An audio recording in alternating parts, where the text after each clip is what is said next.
just put that in. It's gonna be a fountain in the middle of that, and I'm gonna put some bass and some bluegill, probably some crop in there as well. That's gonna be beautiful. It's gonna be grass all around. And Even have in the morning, deer come up. up stories on Deer. Durk and Vaughn just to make it more entertaining for the people that don't know what's going on. So I don't know which one was Andy or which one was Suki, but in the streets, they saying that it was something strange. And I doubt if that's the truth. But one thing for sure, Lil Durk regret ever doing business with this demon because Vaughn is haunting him from beyond the grave. He's sitting in jail right now over words recited on the King Vaughn's record, man. And he just got on the track with G Herbo and admitted that King Vaughn was indeed a serial killer. So all of that juice, just like the end of the movie Juice, is on Durk's lap right now. And he wish he would have never, ever got involved with this dude, man. Lil Durk tried to leave the country before arrest and murder for hire plot to kill Quando Rondo. That's what the Alphabet Boys is reporting. He gave his life to Islam. He tried to change his life for the better. He tried to escape America, you name it. And it still caught up to him because of King Vaughn. Y'all need to listen at this, man. Get it together. What's the story? What's your story? My story, shit, I just got out of jail for just beat a body in 2 attempts. Like, December? I just got out, started rapping shit. I got the crazy story from the drop. Got the War With Us and got Problems out. Shit, right now, shit, up and coming shit. So you was in jail for 2 murders? Yeah, 1 murder and 2 attempts. I just beat.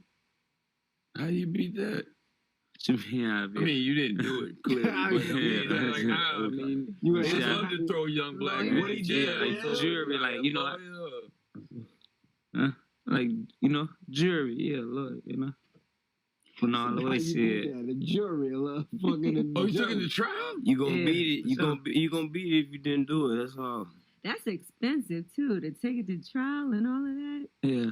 Hey man, if your brother got on $500,000 worth of jury, he gonna have a lawyer. Mm-hmm.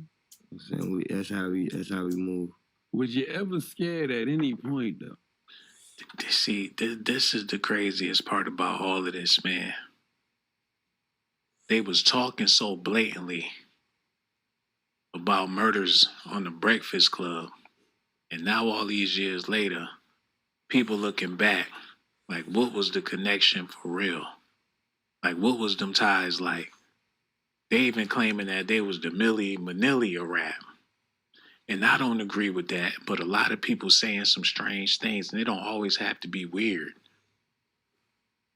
But this whole situation is weird between King Vaughn and Lil Durk. I ain't talking no zesty madness. I'm just talking about how everything is playing out between these guys, man. Y'all need to see this.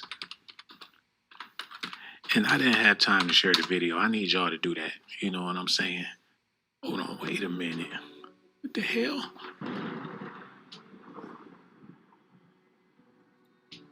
Was they reincarnated?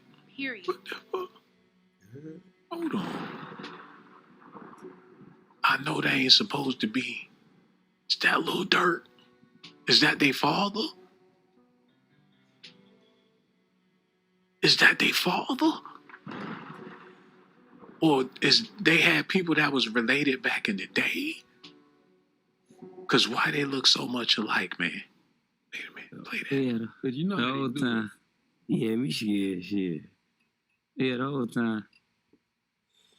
You was locked up, or did you get out Yeah, of it's bail? like, Or? I was, there wasn't no bail. You just got to wait, like, till it's that time. Like, when you don't know what's going to happen to the last minute till they tell you, like, all right, not guilty or guilty. How long were you locked up for? 3.5.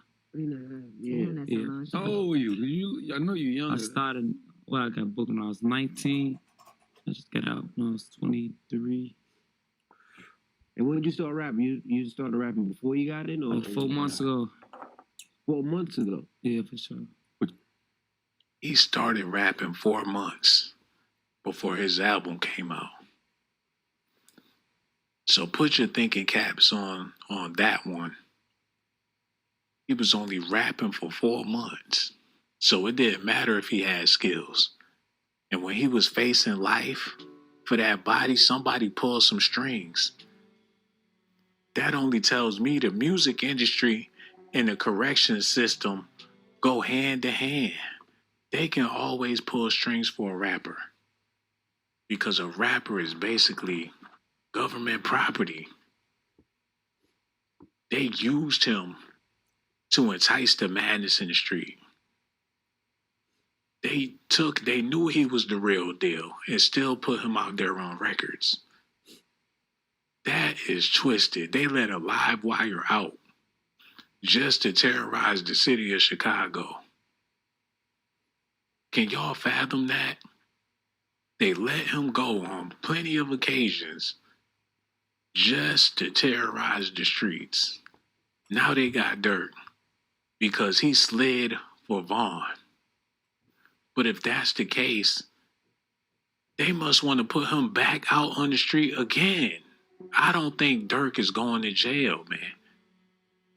This is good for his career. He needed it so bad. When they let him back out, it's going to be a new day in Chicago. Y'all know I'm telling the truth. Even if it take 5 years. When Durk stepped back on the pavement, bodies going to start dropping, man. They building his legend. They're building his legacy. And when it's all said and done, he might be the coldest gangster to ever come out of Chicago, man. He gonna be the new Al Capone in rap. Tupac ain't never been involved in no real gangster shit like this, man. Yeah. Biggie ain't never been involved in no real gangster shit. And have a serial killer signed to your record label. He had a serial killer signed to his rap label. He bigger than Eazy-E, NWA, Ice Cube, MC Ren Yella, The Game, Snoop. Man, his legacy is gonna be immaculate in American history, y'all. He gonna be like Billy the Kid, Lil motherfucking Durk. They gonna make Western movies, Midwestern movies about this man in the future, y'all. Okay, let's get real. Y'all ready for this? Let's get into some real stuff. I need y'all to hear this. Yo, shout out to Vlad. Shout out to Vlad. Shout out to Vlad. Did you hear about the King Von documentary that came out on YouTube? Yeah. I went and checked it out. You checked it out? I got about 30 minutes into it. Well, it's like 3 hours, right? And after that, it was taking too long to come together. Yeah, it was done by a guy named Traplor Ross. I think it's called Rap's First Serial Killer. And it's like, basically he's accusing of King Von killing all these people. And it's just like person after person. I don't know whether any of it's true. I haven't actually watched it. Bro, I'm gonna tell you this, bro.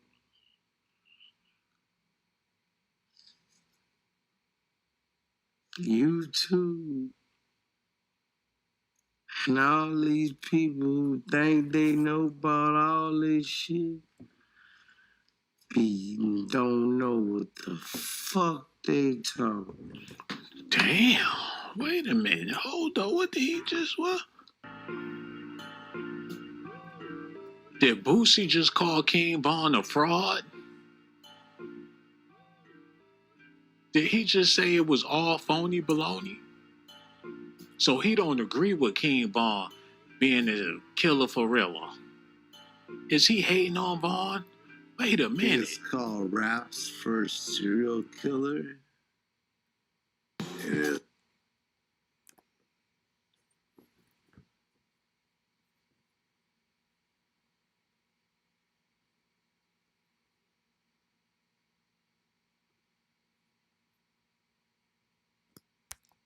It is like basically he's accusing of King Von killing all these people. And it's just like person after person. I don't know whether any of it's true. I haven't actually watched bro. I'm gonna tell you this, bro.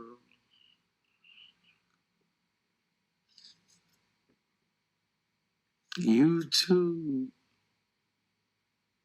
and all these people who think they know about all this shit don't know what the fuck they talking about. Damn.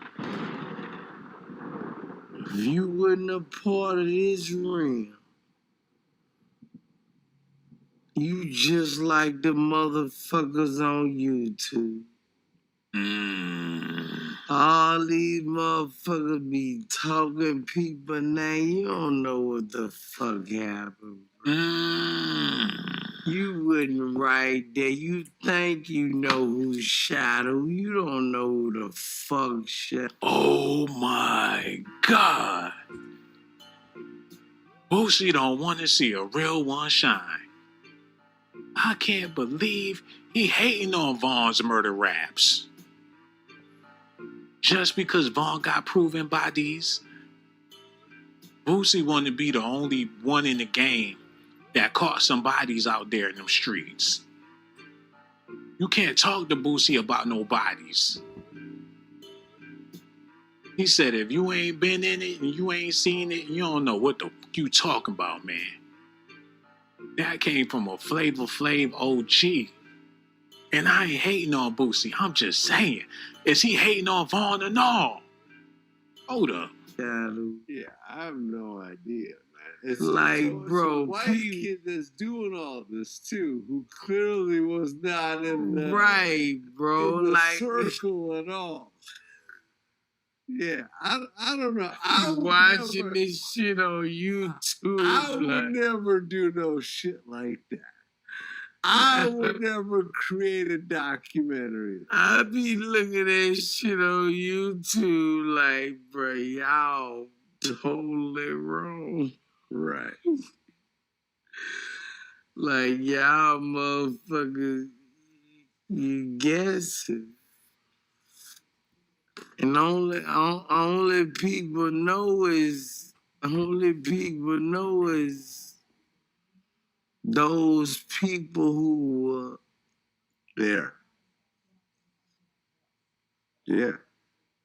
actually involved. Them the only people know. Right. Damn, he's speaking from experience, y'all. Boosie dead serious. He think about his dead homies and everything. That look on his face look like he ain't been getting no sleep at night. He living like that Jamaican man on belly. Ain't no telling how many people he done put to sleep. We seen it happen in real time with Boosie a couple of times, and nobody really want to connect them dots. We seen it happen with Mo 3, Duke the Jeweler. He been living like Pulp Fiction. Got blood splattered all on his jacket. Like somebody call the cleanup man. It'd be some black ass dude with a face like a skeleton. Like, you rang. He cleaned all that shit up. Like, we ain't seen nothing, ain't heard nothing, man. He witnessed Pimp C. He been around a whole lot of people getting got. Look at this. Duke the Jeweler. And he was from Chicago. Is it safe for Boosie in Chicago? Because we seen him go through it a couple of times, man.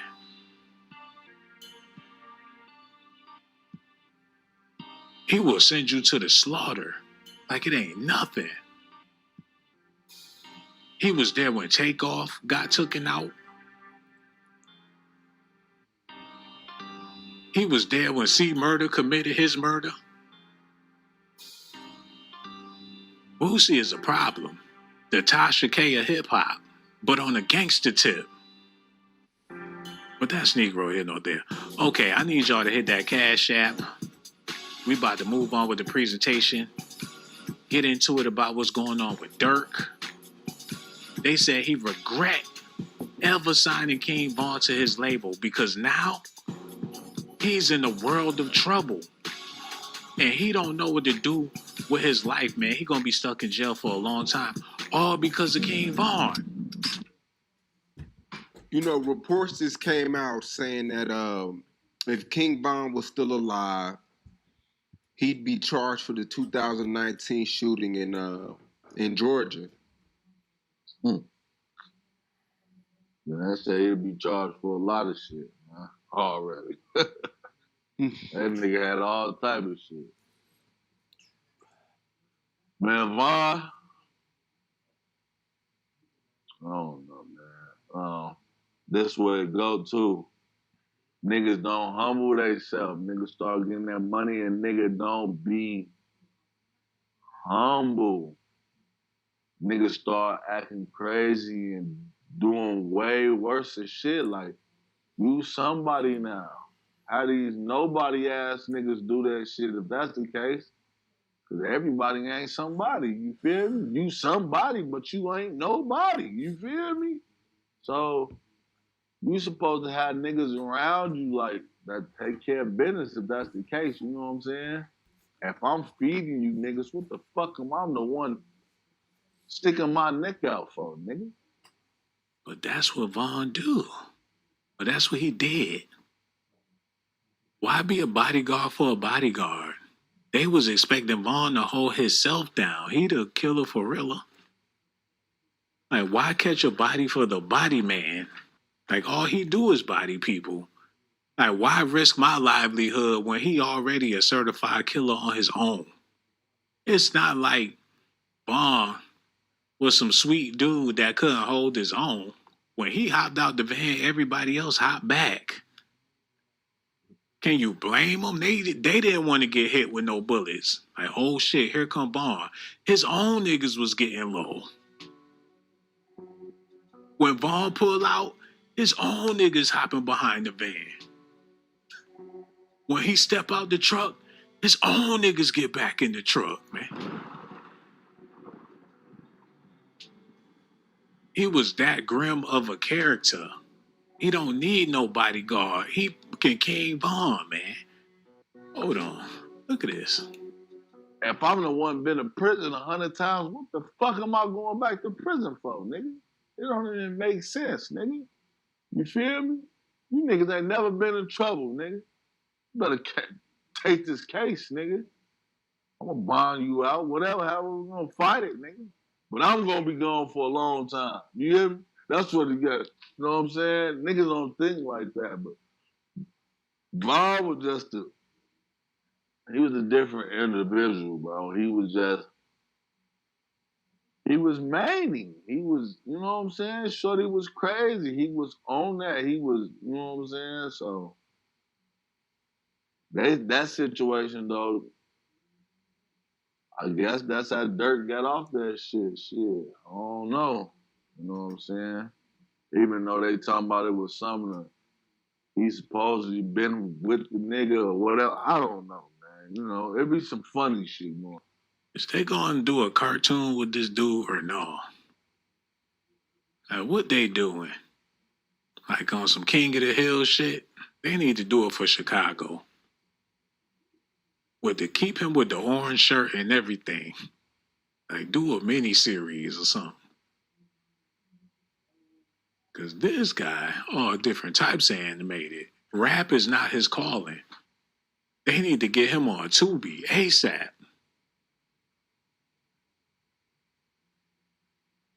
My Cousin Ronnie. It'd be the sequel to the Players Club. The chick Ronnie got a son. Like, my mama used to be a bona fide stripper, man. Born in the trap, nigga. Ever since Diamond beat my mama, life been different, man. What type of mess is this? A part of it looked like he would have been, yeah. And then he's also 3 other murders too that it looked like he would have been a part of. That's what I'm saying, man. Shorty was the best. Something was wrong with him. That's not human, man. You're not regular, man. Nigga was the devil, man. That nigga was the devil, man. Real, man. That nigga was the fucking devil, man. But like, man, all this shit be senseless, bro. Looking like that, you supposed to be the damn devil, man. You supposed to be worse than Bond. With all that shit on your face, you ought to have some shit going on right now. Where are your cases? Where are his cases at? Do he got any bodies? Because he rapping with the rest of the rappers. He talking about Bond was the devil. With all that tattooed on his face? Who are you to judge, man?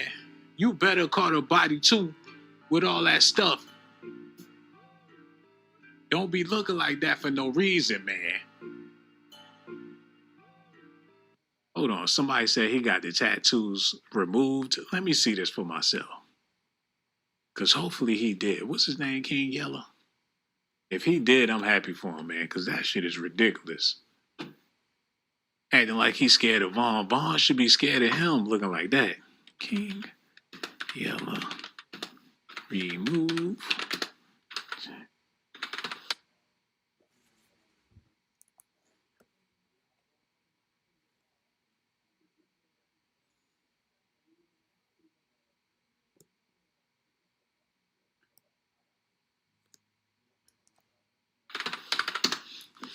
Did he do it? Hold on, he did do it. No, he didn't. He still got the tattoos. He still got the tattoos, man. On that LBGTQ life. Allegedly. He was snorting coke and everything. Come on, man. The LBGDQ, man. Allegedly. I got love for King Yellow. Lonzo Ball's older cousin.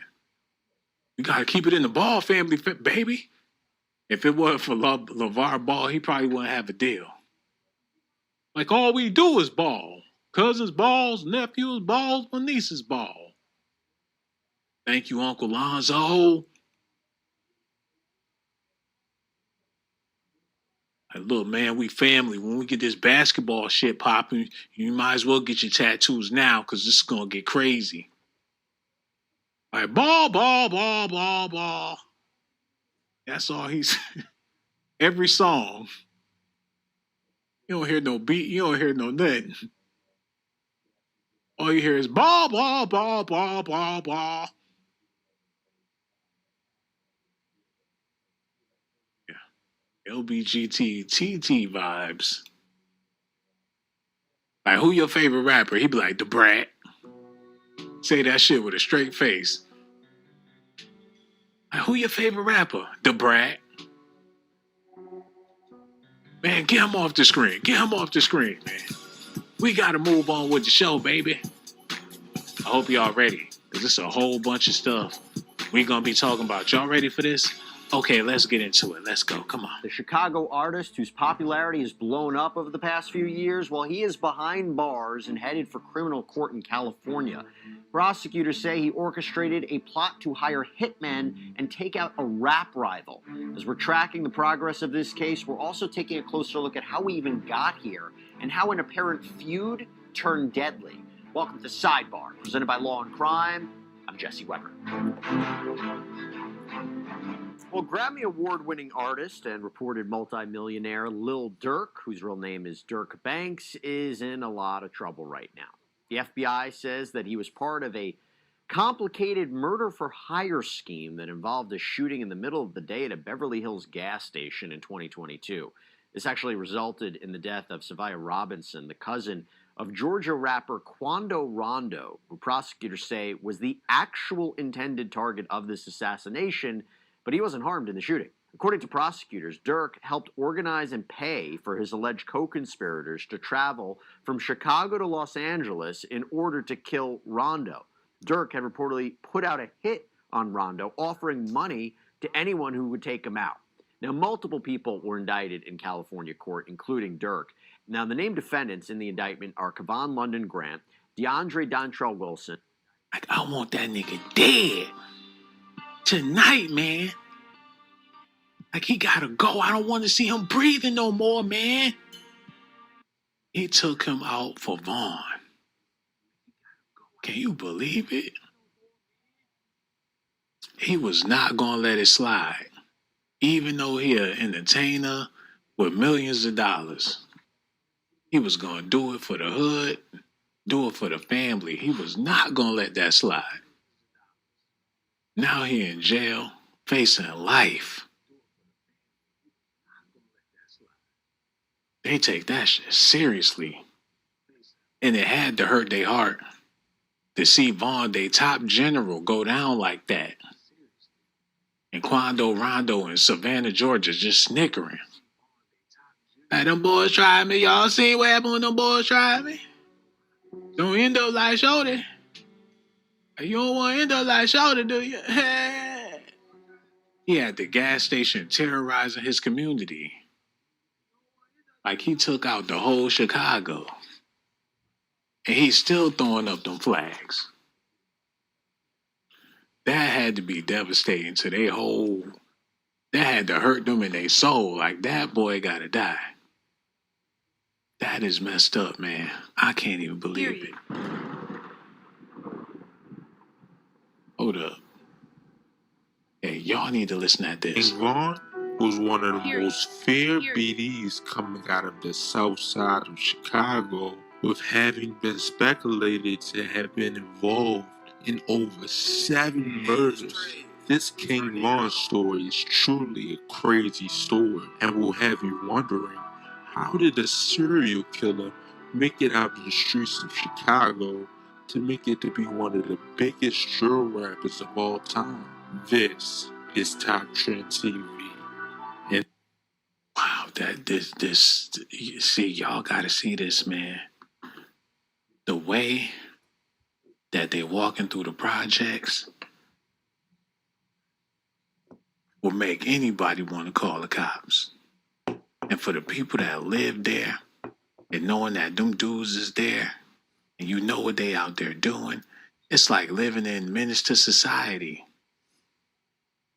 It's awful, man. For him to even be out there like that with a rap career, like what was they doing? They gave him money, they gave him power. But who would have thought, out of all that danger, right there in Chicago, he went out, and not just talk about the way he went out in a disrespectful way, because we all gonna go out. He went out on some gangster shit. You might go out on some SpaghettiOs or something you ain't had no business eating in the first place, type of shit. Rest in peace to King Von. But damn, America let it happen. The same way they let R. Kelly happen. The same way they let Diddy happen. The same way they let Michael Jackson happen. They just let it happen. Nobody stepped in and said nothing until it was too late.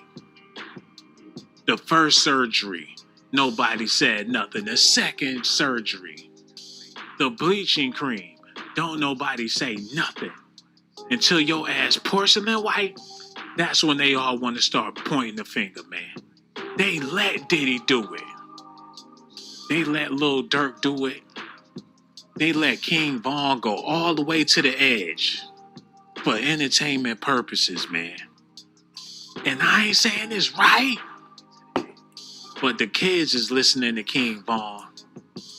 Rest in peace to him, man. But I think everybody getting the wrong message about all of this. Serial killer make it out in the streets of Chicago to make it to be one of the biggest drill rappers of all time.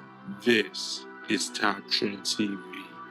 And what time spent with him because when he was only Lisa Cupid's M-Splosh. That's what I get for trying to jack this dude's video. No Diddy. Y'all stay tuned, man. I gotta get this thing together. We ain't done.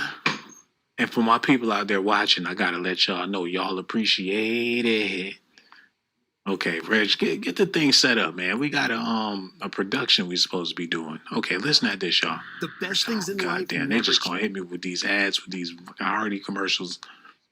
It ain't right. Okay, here we go. 11 years old, his father was shot by a sniper after a drug deal gone wrong on July 31st, 2005. His father got shot by a sniper?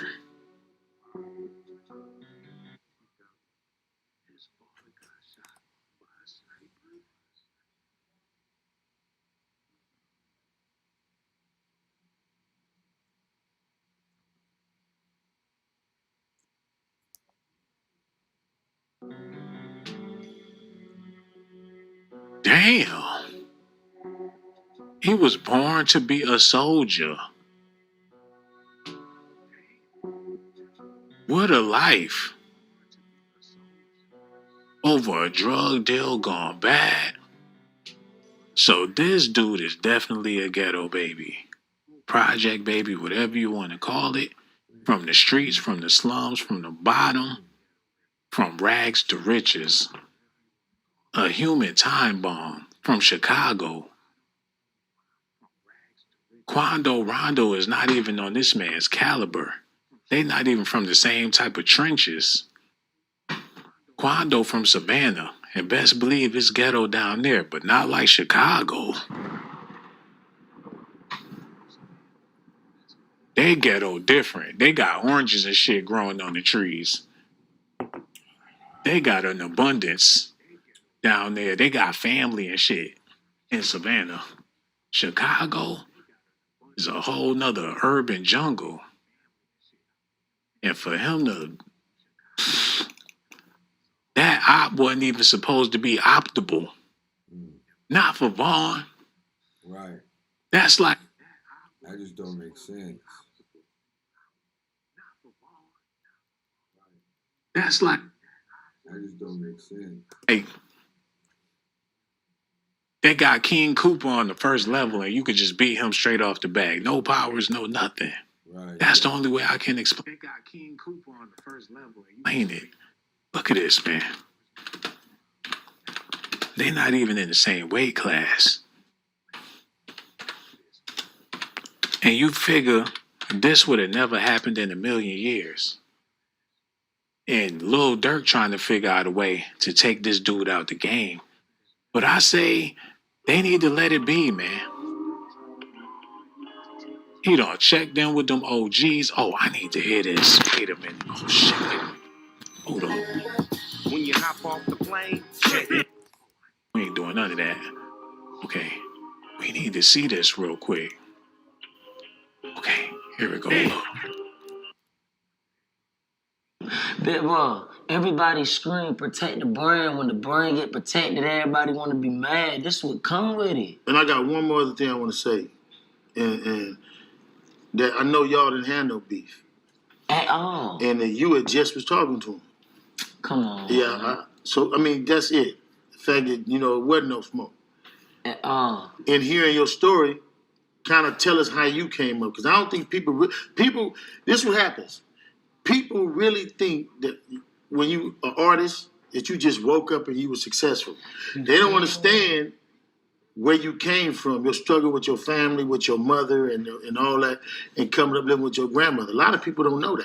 See, big bro, one thing about me, like, I ain't really got no shame, like, to tell my story, because I don't care.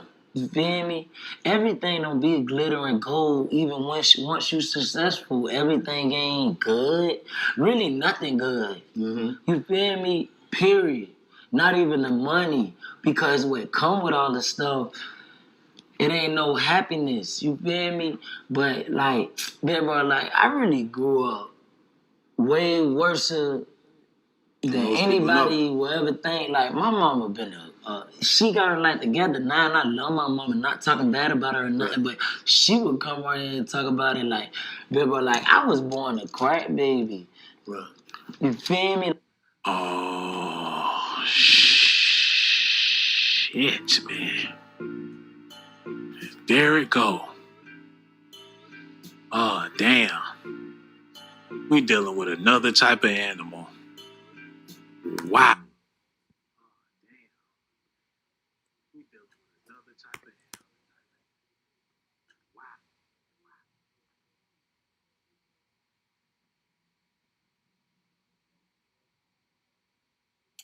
Yeah, we're gonna look at this Bruce Rivers real quick. He just dropped one 18 minutes ago. Yeah, Bruce Rivers.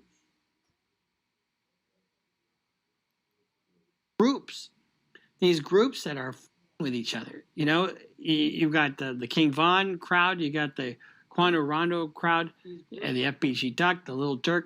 You got these factions that are just shooting each other. You know, the Fulio, the Young and Ace. Why? I mean, grow up. I hate to say it that plainly, but grow the fuck up. I done turn rappers to killers and bosses. I mean, I think this is going to be. You might think it's art, but it certainly is self-snitching, if you ask me. It's basically an agreement between two or more people, and an act in furtherance of the conspiracy. Purchasing of the airline tickets is an act in furtherance of the conspiracy, taking a substantial step. You know, getting people out there and then having them do what they did. You're just as guilty of that crime as though you pulled the trigger yourself. Bitch, I'm a D-boy, do it for T-Roy. I'm on you forever, that just wrote the V-Roy. I'm with the killers forever, the treasure just in me, the Grammys can't... Killers in the trenches, the Grammys ain't going to change me for nothing. But you know what will? Federal prison for the rest of your natural life. You're going to get life without parole. How dumb do you have to be? I mean, why don't you go get a gift card or just get some cash and give them some... I mean, I'm not trying to tell you how to commit a conspiracy case, but... And hey, how dumb do you have to be? And Bruce Rivers, he's the criminal lawyer. But who is he? Bruce Rivers, he's the criminal lawyer. And who is he? Bruce Rivers, he's the criminal lawyer. And what he do? And it's gonna react to all the self-snitching. To avoid the high cost of a lawyer. Killed Quando Rondo's cousin. It was aimed after him, but this is a murder for hire plot. So this is Lil Durk. 5 other people have been arrested and brought to federal court. Earlier Thursday, meaning yesterday, 5 men, was it October 29th? Yeah, so this was just 2 days ago. 5 men who the prosecutors alleged have ties to Lil Durk's Only the Family rap collective and were co-conspirators in the 2022 murder for hire plot were also arrested in Chicago and appeared at the Dirksen U.S. courthouse, and the Chicago Tribune reported. So here's what they did. They tied Lil Durk's credit cards to the flights that these guys... That didn't happen? No. I'm just saying how stupid that is. So they tied Lil Durk's credit cards to the flights that these guys took to go kill Quando Rondo and whoever else was in his wake. How dumb do you have to be? I mean, why don't you go get a gift card or just get some cash and give them some... I mean, I'm not trying to tell you how to commit a conspiracy case, but fucking A, how dumb do you have to be? And one thing I'd like you to add is, like, how long was this predictable down the pipe? You know what I mean? I think since we started covering Lil Durk, you had little insights here and there from... And let me just tell you this. This was not unpredictable. An affidavit filed in federal court based on the testimony of FBI agent Sarah Cochran states Lil Durk had placed a bounty on Quando Rondo's life, citing unnamed witnesses and that flight tickets purchased to carry out the murder were made with credit cards linked to Lil Durk and the family, OTF. The plot was hatched as a retaliation for the 2020 murder of Lil Durk's colleague and friend, rapper King Von, according to the affidavit. Lil Durk attempted to flee the United States. Why is that important? Well, risk of flight and danger to the public. Those are two things that you look at for bail. Think he's getting out? Fuck no. Why not? Because he tried to flee the United States prior to his arrest, according to the U.S. District Attorney's Office and the affidavit, which states he had 3 flights booked to Italy, Switzerland, and Dubai. All of which have... yeah, they all have extradition treaties, but who cares? He didn't board any of the flights. Lil Durk is expected to be arraigned in Los Angeles in federal court in the coming weeks, and the court said in a statement. So, you know, when you really look at these guys, first let's talk about what this case is about. Let's take a look at a WJCL News.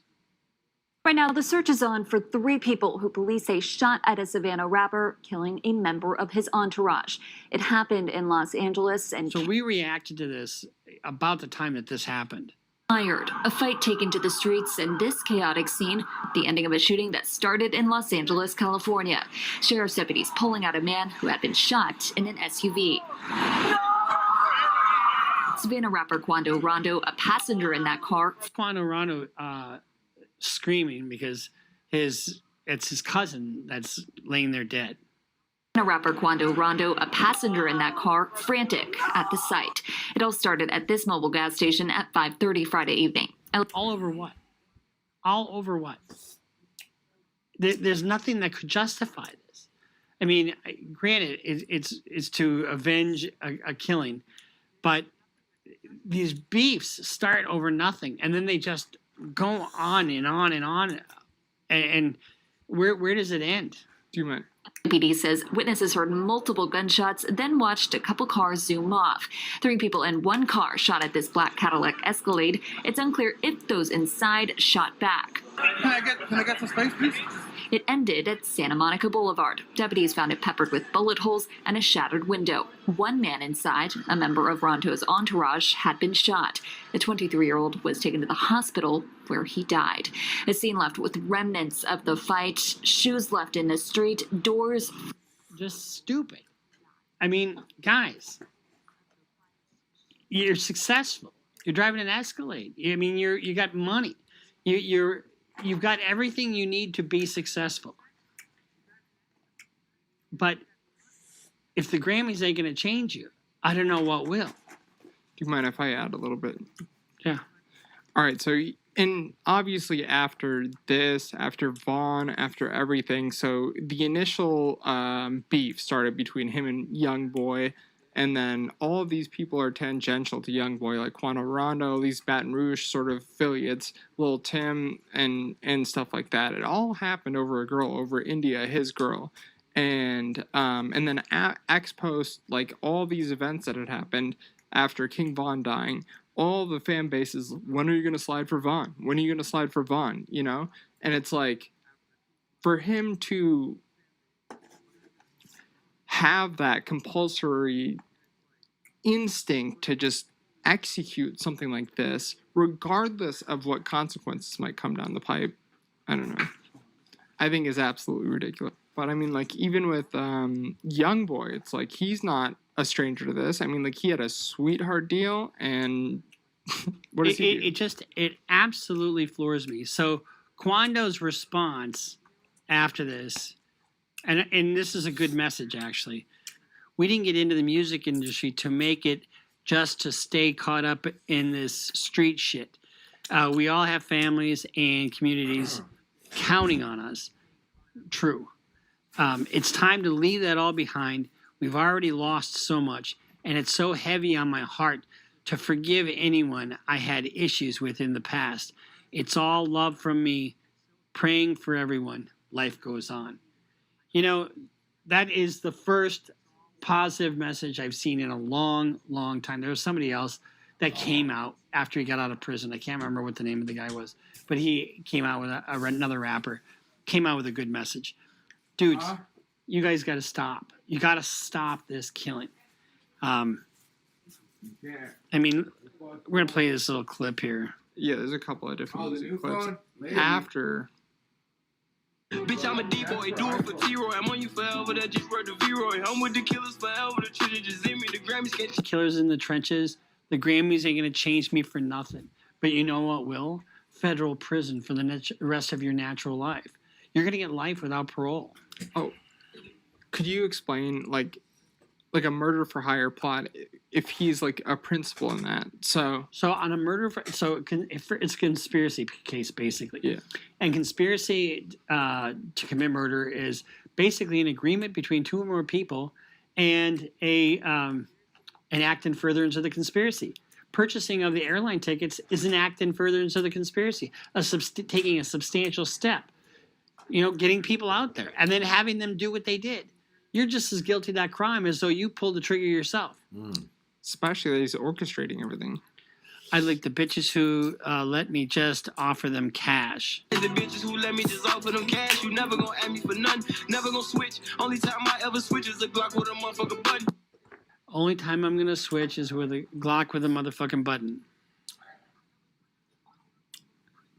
Do you think they're gonna try to use this in his trial? Maybe. I don't know. OTF, only the fountain with 4 pockets full, but we keep it 100. That shit solid. I done took loss. I done turned robbers to killers and bosses. I done turned rappers to killers and bosses. I mean, I think this is gonna be. You might think it's art, but it certainly is self-snitching, if you ask me. That's what I put up.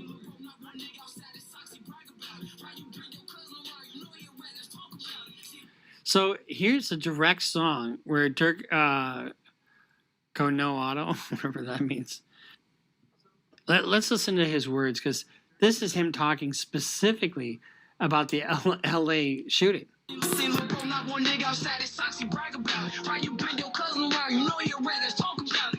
Why you bring your cousin around, you know he's a rat.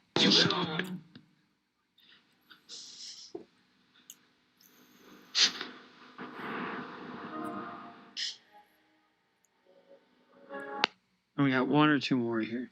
So this is at Little Durk's 30th birthday, telling him to make a wish. Hey, Smirk, make your wish, gang.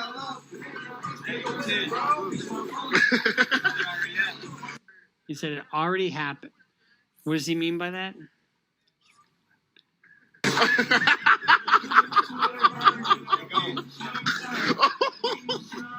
Oh, fuck. In that instance, he said that was his 30th birthday. He's like, make your wish.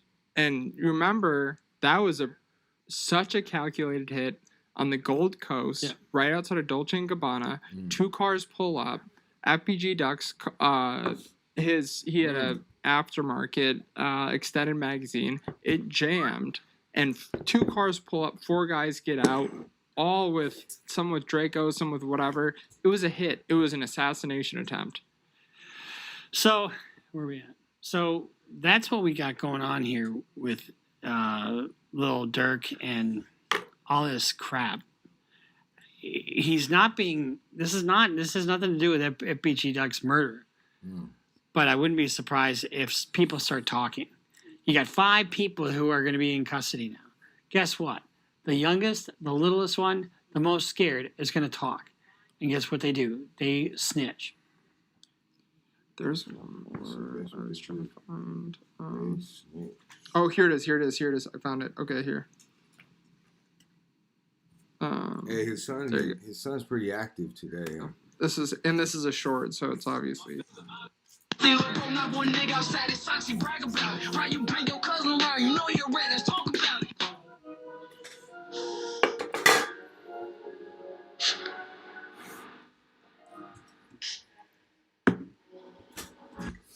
See, when you listen to this stuff, is it art? No, they're not. It's diss tracks. It's intentionally talking shit about somebody who died. And if you have anything that ties you anywhere close to this, they're going to use this in your case. They're just going to. And it's just self-snitching. And that's what we started this whole thing about, self-snitching. I just can't believe some of the dumb shit that they say and the dumb shit that they do. So And the one little tidbit I'd like you to add is that even though he's not indicted now with the Duck stuff, they're patient. This is a federal case. The feds are patient. The MUWAP and all those people that were indicted, you know. So people have patterns and histories. First of all, there is no time limit, statute of limitations on murder. So the feds are patient. They are patient, and so are homicide detectives. You got 5 people who, along with Lil Durk, got hauled into custody. And you think they're going to sit around and protect his ass? No, they're not. I guarantee you they're not. And not all of them, anyway. And it won't take long before somebody cracks on the FBG Duck stuff. Because if, in fact, Lil Durk was responsible in any way for aiding, advising, counseling, conspiring, or otherwise procuring the homicide of FBG Duck, he's on the hook for the whole thing. And it seems to match, because remember, that was on the Gold Coast, and there were these young guys that were hired, and, you know, that case is still pending. And if you remember, in that case, all the guys in that case got life without parole. Yes, 6 O-Block street gang members convicted in 2020. Let's see. Verdict. Let me see what the sentencing was. This is the article right here. I just sent to you. And that's okay. We don't need to go too far afield. Yeah. No, well, this isn't too far afield. Was that 2020? When the murder happened? No. No, this article is posted January 17th, 2024. But the 2020 was the shooting. Oh.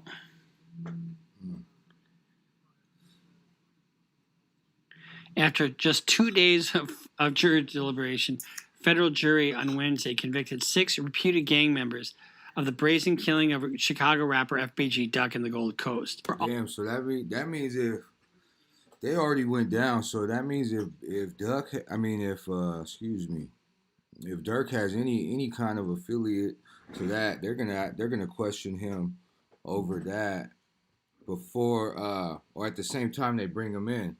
So yeah, let's keep going. All convicted. But here's the thing about federal court.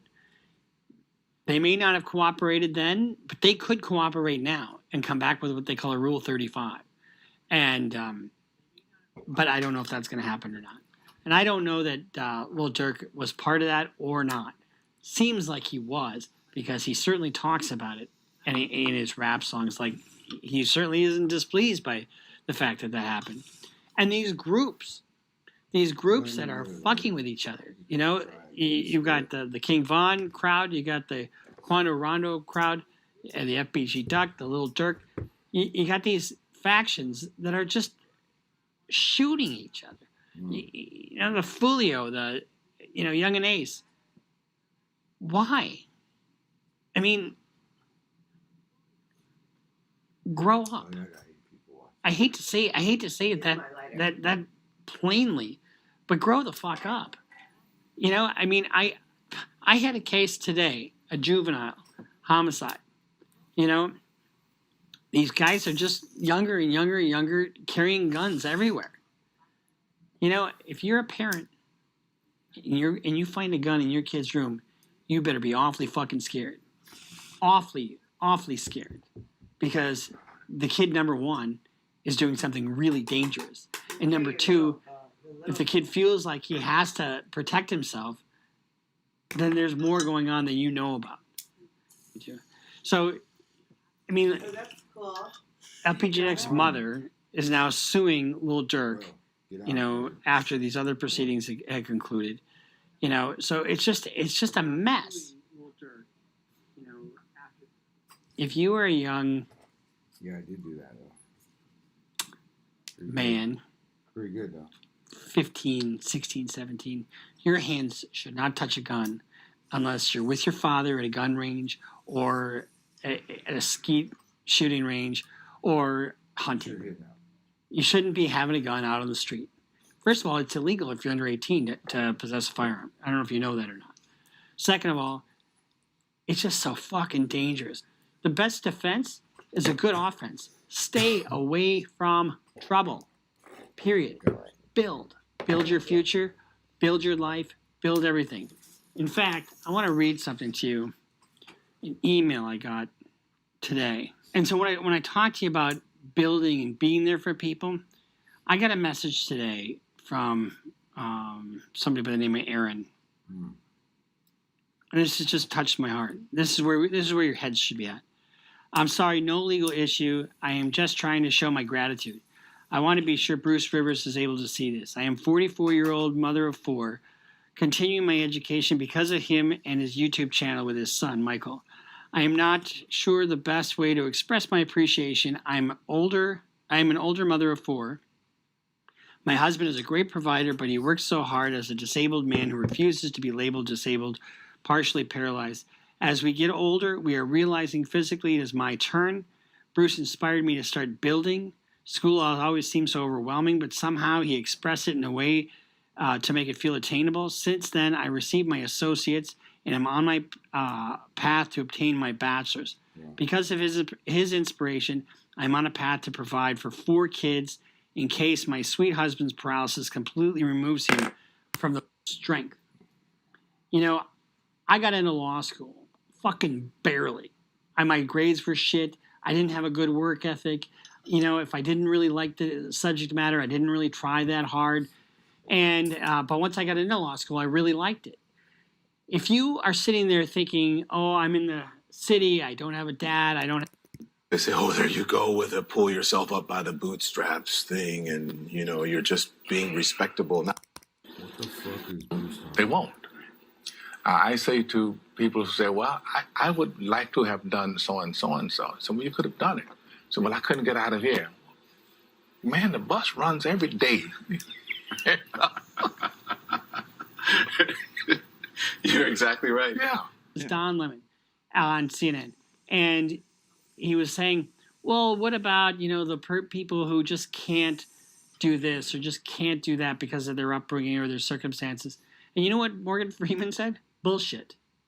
And that was absolutely right. Anybody can do anything that they want to do.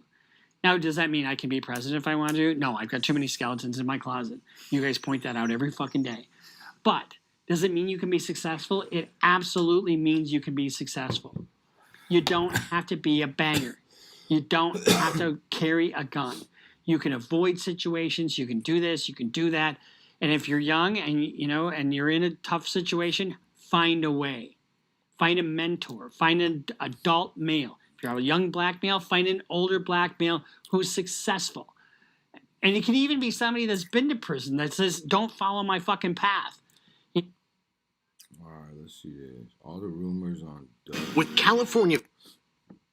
Oh, this Trap Lord Ross. He probably gonna flag it, but says all the rumors on Durk's murder for hire. Let's check it out. What you got to say, man? If you out there, man, hit the like and subscribe. Bro. It was close to half a year since we're just breaking it all down. It's that fateful night when King Von lost his life trying to fight Quando Rondo. The moment Quando's close friend Lil Tim pulled the trigger, he set into motion a chain of events that would change their lives forever, with King Von being one of Chicago drill's most feared killers, as well as a popular rapper. This meant that Quando Rondo, Lil Tim, and everyone around them would have to defend against wave after wave of assassination attempts, all seemingly connected to the slain Chicago rapper. On April the 16th, 2021, Quando Rondo denied being shot at and told the world that he rides in a bulletproof truck. That same month, Quando's latest concert is announced on May the 1st, 2021, in Waycross, Georgia. After having his previous shows that were scheduled just weeks after Von's death cancelled, Quando was eager to show his fans, ops, and the world at large that he could travel the country and perform without incident. However, unfortunately for Quando, that simply wasn't true. On May the 1st, 2021, Quando Rondo plays the very show that he was booked to perform at in Waycross, Georgia. And here he's seen playing... Let's check... I want to check when did King Von die? Because that was May 1st. So November 6, 2020, King Von is shot in LA. So November, December, January, February, March, April, May. That's 6 months later. Quando's in LA for that, you know. Into an empty venue, complaining to the crowd that his shows are usually bigger than this, with Quando addressing the fans and still thanking them for coming out despite the low turnout. I ain't gonna lie. Like, my show's really big, you feel me? Bigger than this, but I know I got a lot of shit going on. You feel me? But I still appreciate everybody who came out.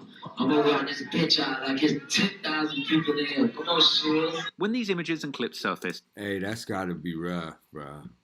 I've been to a lot of underground shows, and even underground shows got more fans than that.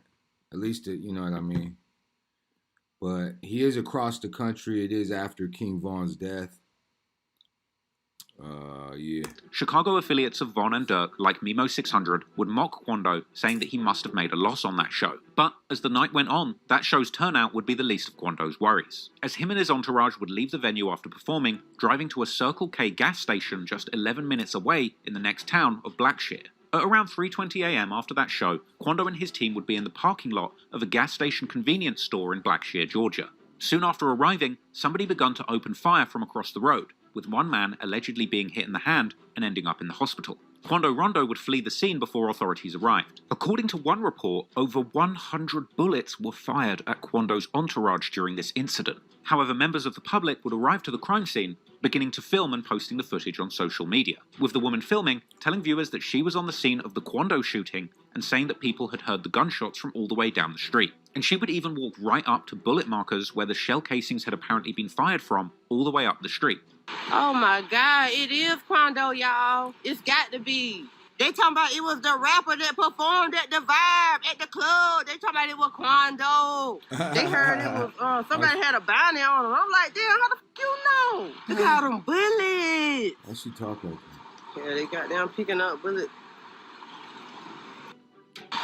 It was unclear who exactly was responsible for the shooting. Quando's ops from Savannah, the gang S8K, or the Section 8 kids, would post seemingly referencing the incident, with a caption saying "Get Back Gang," which, if you didn't know, is actually another name for King Von's gang, along with audio from Lil Durk's song Hellcats and Trackhawks, that earlier song where Durk says that he's looking to catch somebody lacking at their show. Now, it's unclear whether S8K members were taking direct responsibility for the incident, or simply celebrating a hit sent from Lil Durk or Von's crew, Get Back Gang. However, a black disciple from Georgia seemingly claimed responsibility for this hit on social media, leading people to believe once again that this was a hit affiliated with Lil Durk, naturally due to his extensive affiliations with the Black Disciples street gang, of which King Von was indeed a prominent member. Lil Pab also tweeted after this incident, brushing off the shooting and telling his ops to enjoy life and not let one person stress them out so much, and going on to post a picture of himself alive and well the following day. Quando would seemingly address the threats against his life in a later interview,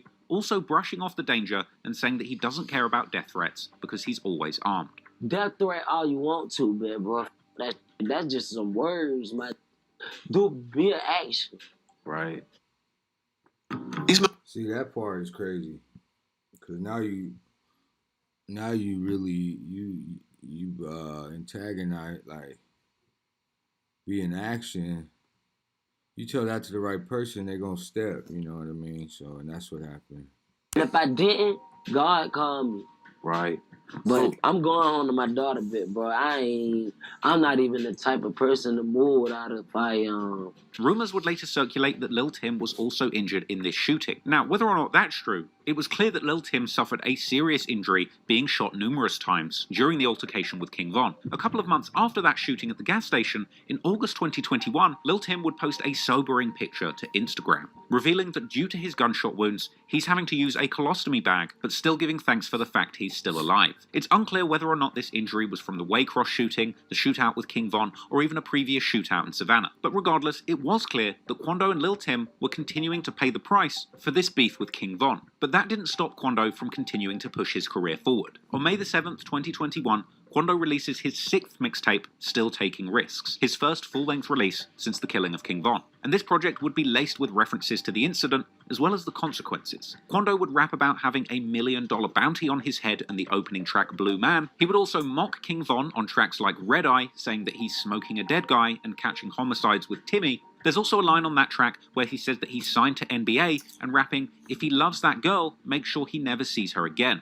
seemingly a reference to King Von essentially dying as a result of his girlfriend Asian Doll creating a love triangle between Von and Youngboy, with Quando going on to disrespect King Von's crew Get Back Gang, saying there ain't no get backs. Quando also says that he has shooters doing murders for only $1,500, and that he wants to kill all of his ops one by one until he gets to the top dog. Perhaps another reference to a desire to take out Lil Durk, as he depicted in his music video for the song Soul Reaper. And Quando even ends this song by mocking Lil Durk for linking up with Youngboy's enemies like Fredo Bang, as well as saying that Lil Tim got out of jail and got straight back to shooting. Even mocking Von, saying that Timmy busted Von's head because he got caught without his gun. There's also the song Drop Some, where Quando reiterates that he didn't even realize that it was a beef with Von the night he got shot, and saying that he has bullets for a wrestler, enough. Hey, real quick, man, I appreciate y'all watching, man. Hit the like and subscribe, but I got a question, and maybe y'all can answer it in the comments. Like, do y'all feel after all this Young Thug, Durk, Von, every all this shit that where artists go down for these lyrics, like they literally tie these lyrics and bring them up in the trials in the court and the law system, right? So do y'all think, my question is, do y'all think that like they're gonna change their lyrics? Do you think like people gonna stop, you know, this drill rap? Does it die out, or does it do they just not care? Like, let me know in the comments, because that's a good question I want to answer. So from y'all, appreciate y'all. Let's get it. The reference to Von trying to fight the night he got killed. Quando also raps saying that his young'un is quick to make a rapper bleed. Elsewhere on the track Devil on My Shoulder, he shouts out Timmy, saying he will shoot for him. But perhaps most notably was the track Purple Baby, the song where Quando extensively disses his dead enemies from Savannah, repeating a chorus that had lyrics saying that he's smoking purple babies, a reference to the gang's 1100 block and VBS, the Villa Boy Soldiers, who rep purple, and specifically the deceased members Heem and Huncho Reese, who lost their lives amid a deadly beef with the Rollin' 60s crew, OTM or Only the Mob, aka Jump Out Gang, this crew that Quando and Tim have been representing all of those years. Quando also references the beef with Lil Durk in the hook of this song, saying that this song is for the ones who put money on his head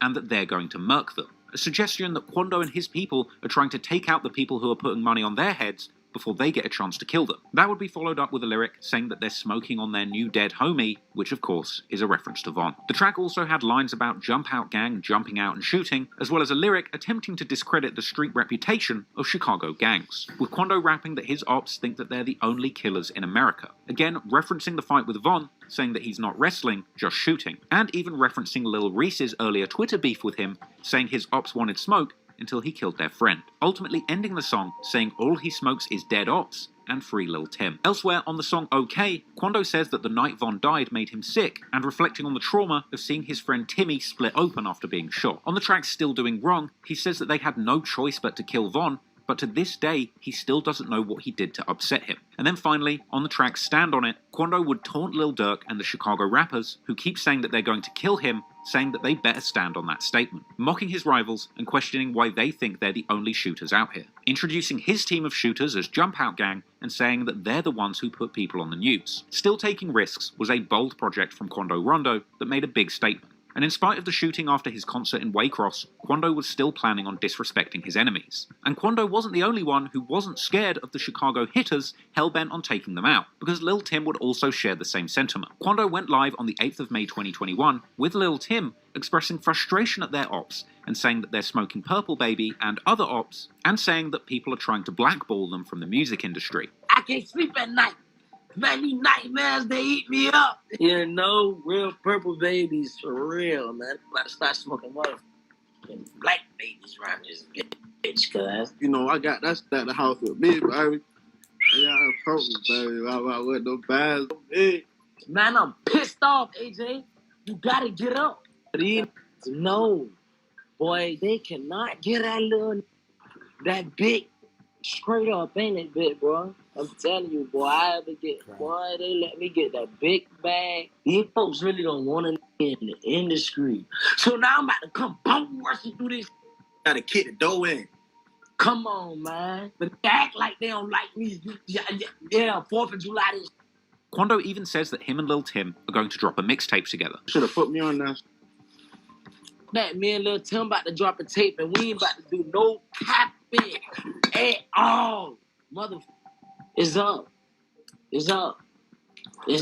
And it would appear that in the midst of all of the hype surrounding Lil Tim, as he quickly went from unknown street figure to demon slayer who had killed Chicago's most dangerous rapper, he would spot an opportunity to capitalize on it. So Lil Tim would seemingly hit the recording studio too, in an effort to garner more money and fame off of the back of this situation. In June, Lil Tim would be on live previewing his new song, Off the List. I dropped them all.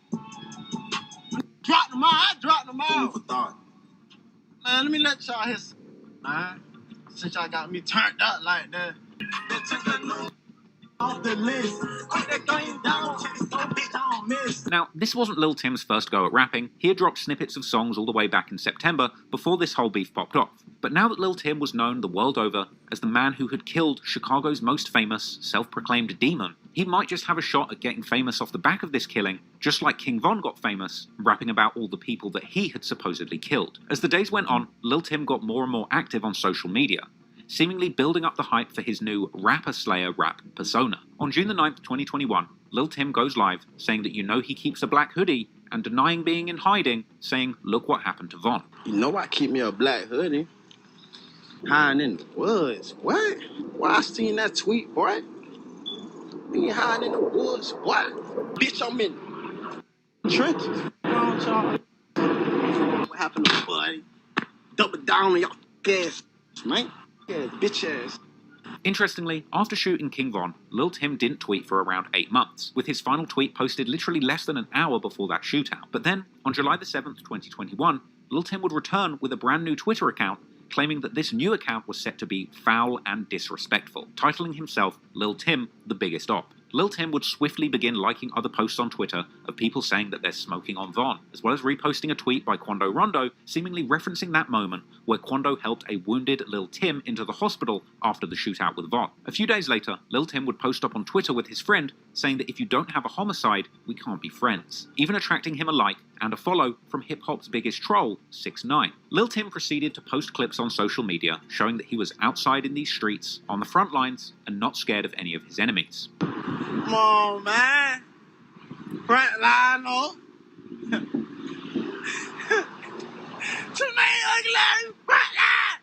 Eventually, on July the 21st, 2021, the full version of Lil Tim's new song, The List, would leak. And this was a wild track, seemingly dissing King Von and taking full responsibility for his murder, with Lil Tim rapping that he just checked a new N-word off the list, and that he's quick to gun you down, check the score, bitch I don't miss. Elsewhere on the track, Lil Tim dared his ops to spin on him, and a music video for the song would release in August, with Lil Tim rapping these lyrics whilst holding a shovel and smoking a blunt. A scenario that to me seems to indicate only one thing: he's smoking on Von and digging his grave. Elsewhere on the song, Lil Tim would rap that he's pulling out a shovel and grave digging all of his friends, as well as rapping that he will kill people and he doesn't care who they are, as well as saying, F that get back, another reference to King Von's crew Get Back Gang, and rapping that his ops all had guns, but they didn't shoot that night. A likely reference to King Von's friends Slutty and Louie, who had attempted and failed to execute Lil Tim on the ground that night the shooting occurred. Following the leaking of Lil Tim's song Off the List, blogs and websites would quickly react. This would lead to Lil Tim denying that the song was aimed at Lil Durk or King Von, with him posting an Instagram story reminding everybody that he mentioned no names on the song, as well as claiming to not even be able to officially release the song or video due to somebody sending it to the judge, with this apparently having potential to jeopardize his self-defense argument in court. Now, it's possible that due to this awkward rollout, the song and video being leaked, and then having to cancel the official release,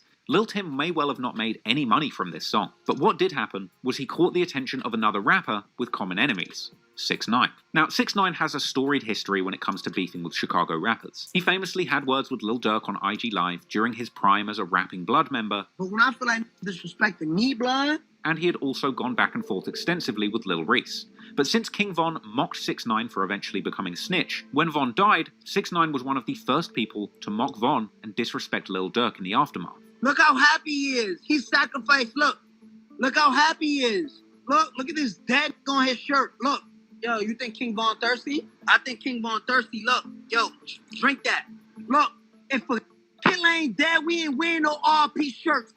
With 6ix9ine being one of the biggest people pushing the Slide for Von movement. This is essentially a catchphrase, taunting Lil Durk and questioning why he hasn't retaliated for the killing of Von. And it's partly the result of a famous King Von lyric, where he rapped, "If he dies, his people will slide to avenge him every day and boost the murder rate," Combine this with lyrics that Lil Durk rapped on Pooh Shiesty's song Back in Blood, where he says if the killer isn't dead, then you can't wear an R.I.P. shirt. Except for killer ain't dead, we don't wear no RP shirt. Yo, Lil Tim's still alive, son.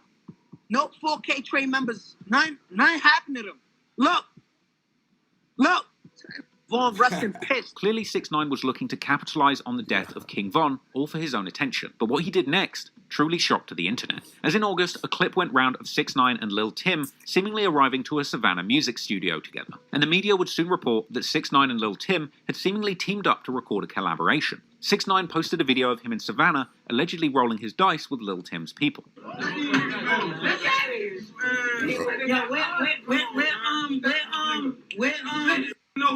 Where's Fat at? Where's that? Call Fat. Call Fat. Go to the bank. Where's Fat? We got some of that shit, though. We got some of that. Now look, this is what we doing, man. Put me on camera. I'm about to stop this. Get your ass down.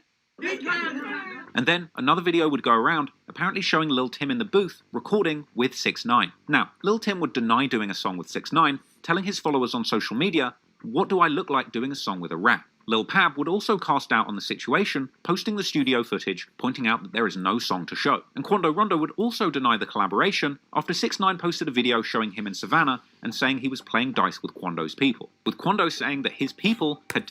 6ix9ine, he was the master troll. That motherfucker was probably just found some people in Atlanta, said, I'll pay you this money, let's make this video. You can hold all this money. And I'll give you guys some, and it's going. I'm gonna say you Lil Tim's people. You know what I mean? Taken 6ix9ine's money and left the building, indicating that in reality, 6ix9ine had actually been finessed out of his cash by the 33rd Street goons. After this, Lil Tim would come out to say that it was not 1027 or 33rd Street members in that video with 6ix9ine, essentially saying that 6ix9ine came there to meet with him, but Tim didn't want to go through with it. Tim would claim he would never do a song with a snitch when he has friends that literally got snitched on. Cause you know I can have anything, any name with my knowledge, cause you don't see me in that video. Them your people in that video, that's your family, cause that's your people, cause you don't see no 1600, you don't see no 1027 chains in that.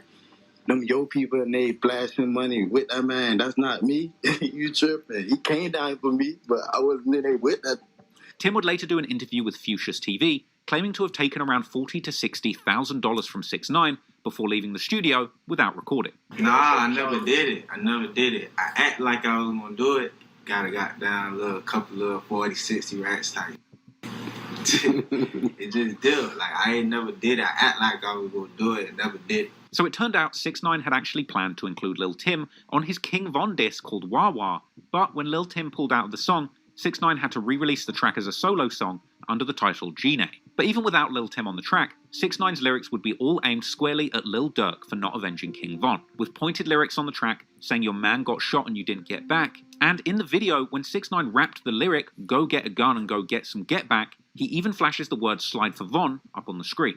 So in the end, it really did seem like Lil Tim was actually able to translate his street notoriety into cold hard cash. Ironically in this case, without even having to record a song. But behind the scenes, Lil Tim was still recording and practicing his rap skills. After the 6ix9ine debacle, Quando Rondo and Lil Tim collaboration track called Biggest Op leaks online. But for now, Lil Tim would remain behind the scenes and in the streets rather than pursuing a rap career fully. As time would go by, people would be wondering whether or not this supposed $1 million bounty on Quando's head was even real. In September, a clip circulates apparently showing Quando walking around all by himself in Walmart with no security. Yesterday, Quando Rondo, as you all know him as, came to my job. He was by himself. Everybody is making comments saying he's supposed to be on the run. He is living life, as you can see, having fun. And as time goes on, Quando Rondo seemed to just be living his life as normal. The following week, he goes on live and says only his friends can fight him, and if anyone else tries, they're getting shot. As well as saying that Lil Tim and NBA Youngboy are the only people who have been there for him. Me and Black got the hit and, some other... I fight with him, anybody else throw their hands up, they get their ass. But did nothing for me but Lil Tim and Lil Top. I don't give a about a not liking me though. I wanted to stay that way. Cause I'm on a true color rock. His ass gonna end up like that, but I'm talking about eternally. Unfortunately for Quando, Lil Tim's troubles with the law were far from over. Sometime at the end of 2021, Lil Tim gets into a high-speed chase with the cops, eventually getting himself arrested, with NBA Ben 10 saying "Free Tim" and showing that he's saved in his phone as Von Killer. Lil Tim would abruptly stop tweeting on September the 18th, 2021, with one of his last tweets saying that he knows people that carry guns just to get caught with it rather than shoot, with Tim later telling Fuchsia's TV that he wasn't driving the car, but he still got charged and spent around a month behind bars as a result. I wasn't even driving though. I was in the car. They stick everything on me because I ain't told them who was driving, so they charged me with it. I did like a month. With Lil Tim briefly in jail and Quando Rondo out here walking around Walmarts with no security, the trend of asking when somebody is going to slide for Von would continue intensely. On September the 19th, 2021, O-Block member and childhood friend of King Von, Muwop, who is currently awaiting trial for the murder of FBG Durk, and who is also the very person who punched Quando Rondo to the ground whilst he was still scuffling with King Von after Lil Tim shot Von on November the 6th, is on Instagram Live getting trolled by O-Block member and childhood friend of King Von, Muwop, who is currently awaiting trial for the murder of FBG Durk, and who is also the very person who punched Quando Rondo to the ground whilst he was still scuffling with King Von after Lil Tim shot Von on November the 6th, is on Instagram Live getting trolled by fans who asked him right to his face when he's going to slide on Lil Tim. Hey, don't say no, bro. On God, I won't. Oh, listen. Alright. When y'all go and slide on Lil Tim, right? Hey, go ahead, gang. Then I say don't say no, man. I don't know about him. I'm really good too. Hey, out of that, it's over with. I'm out of there. My brother just messed it up for everybody. Eventually, after all of this talk of sliding for Von, the man that everybody was telling to slide, Lil Durk, would finally have enough. It would seem that Durk, unable to keep his beef in the streets, felt compelled to begin rapping about this situation in his music too. On October the 8th, 2021, Lil Durk would rap on the Who Wants Smoke remix with Nardo Wick, saying that people keep trolling him saying slide for Von, but he's already got back, people just don't know it. As well as rapping that people die pumping gas, a possible reference to the shooting of Quando at the gas station earlier that year. It seemed that Lil Durk was trying to quash the slide for Von trend by hinting to the world that he had in fact already slid. This song was followed a week later by Lil Durk's new song titled Pissed Me Off, a track where he raps that since he lost Von, he can't be happy until they even the score. And rapping, perhaps self-referentially, that if you're not a shooter, you should at least put up money for the guns, a stolen car, and the bail. Durk would rap a warning, saying that somebody mentioned his friend on Live, but they can't laugh now. Likely another reference to Quando mocking Von's death on IG Live, and suggesting that Quando isn't laughing after the shooting in Georgia. Durk would go on to mock people in different states for acting like they're from Chicago, a likely reference to how Quando and his goons all posted up with guns on camera following the cancellation of his first show after Von's death.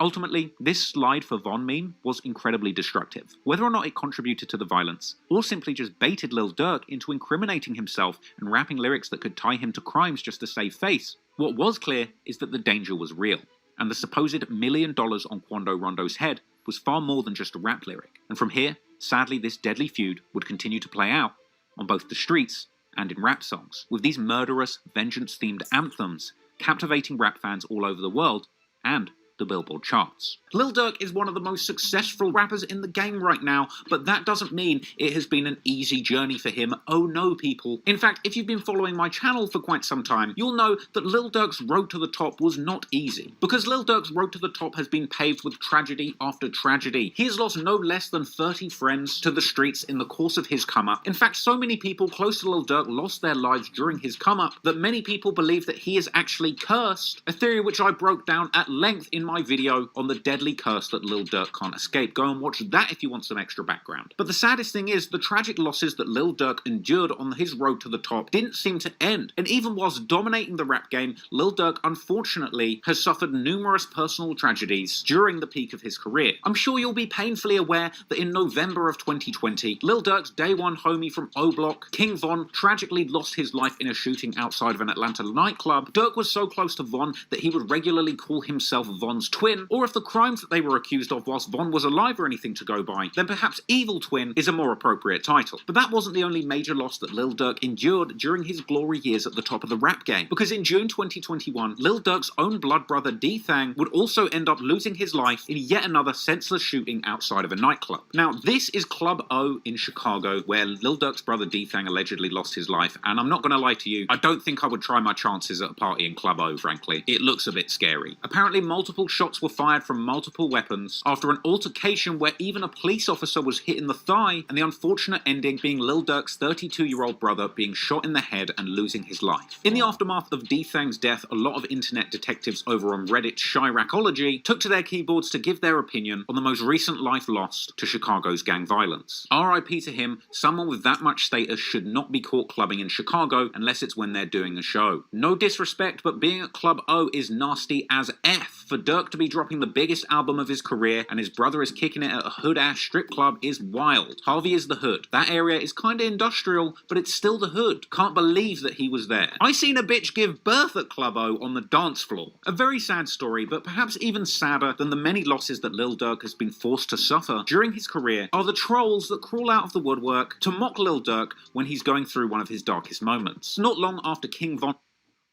Do you feel... Oh. Yeah, this shit is crazy. Let's keep it going, though.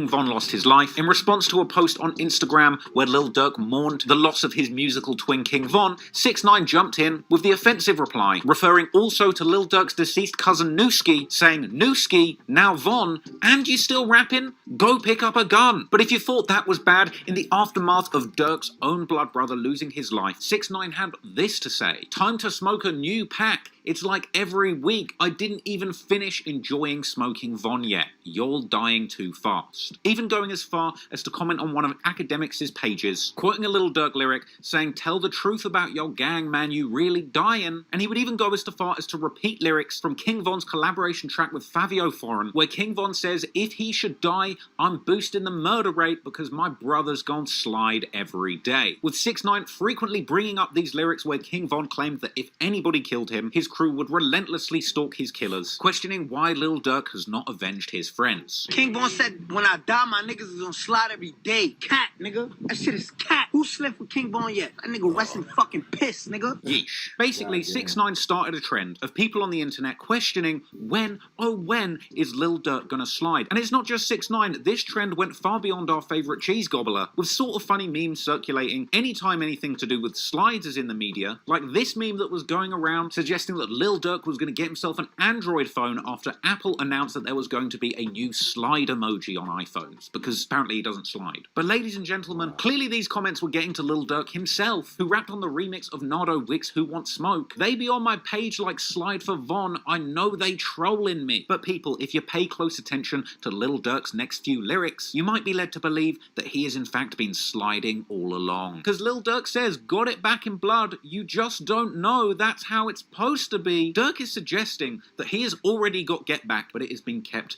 a nice tidy little secret. But people, with a little bit of Google research, we were able to dig a little bit deeper and get some background information on this supposed Get Back. But before we get to that, this isn't the only Lil Durk lyric where he seems to suggest, hey, you gotta learn from that, he is in fact on Get Backs, that he is sliding, and that he has delivered pain to his ops. On his recent track, Pissed Me Off, a track that is a tribute to his brother D-Thang and King Von, Durk says a number of things that could be construed as accepting the fact that he has either indeed gotten Get Back, or that he's going to. He says right at the start of the song, "You ain't get back for your mans, you in the club like he ain't dead." Now, you wouldn't say that if you hadn't got back for your mans, frankly. He says in the song, "Grab a gun. If you ain't with it, put up money for a gun." So he's saying, you should get back, grab yourself a gun, and if you're not trying to shoot, at least put up the money for a gun. And then he goes further, put up money for a hot car, stolen car, and put up money for a bond, so to bail out the shooter once they've done the work. He says he's got killers that he loves and they don't rap. He says, "If I die, just don't lie, man, you better slide. And if you can't get the main one, then you better get his guys." He says Phonum slides the next day, "This cannot die down," but at least he ends the song with a little bit of plausible deniability to keep the feds off his back, saying in reference to the switches on the back of his Glocks, "You know that's just for the Instagram, I keep my distance." But that was...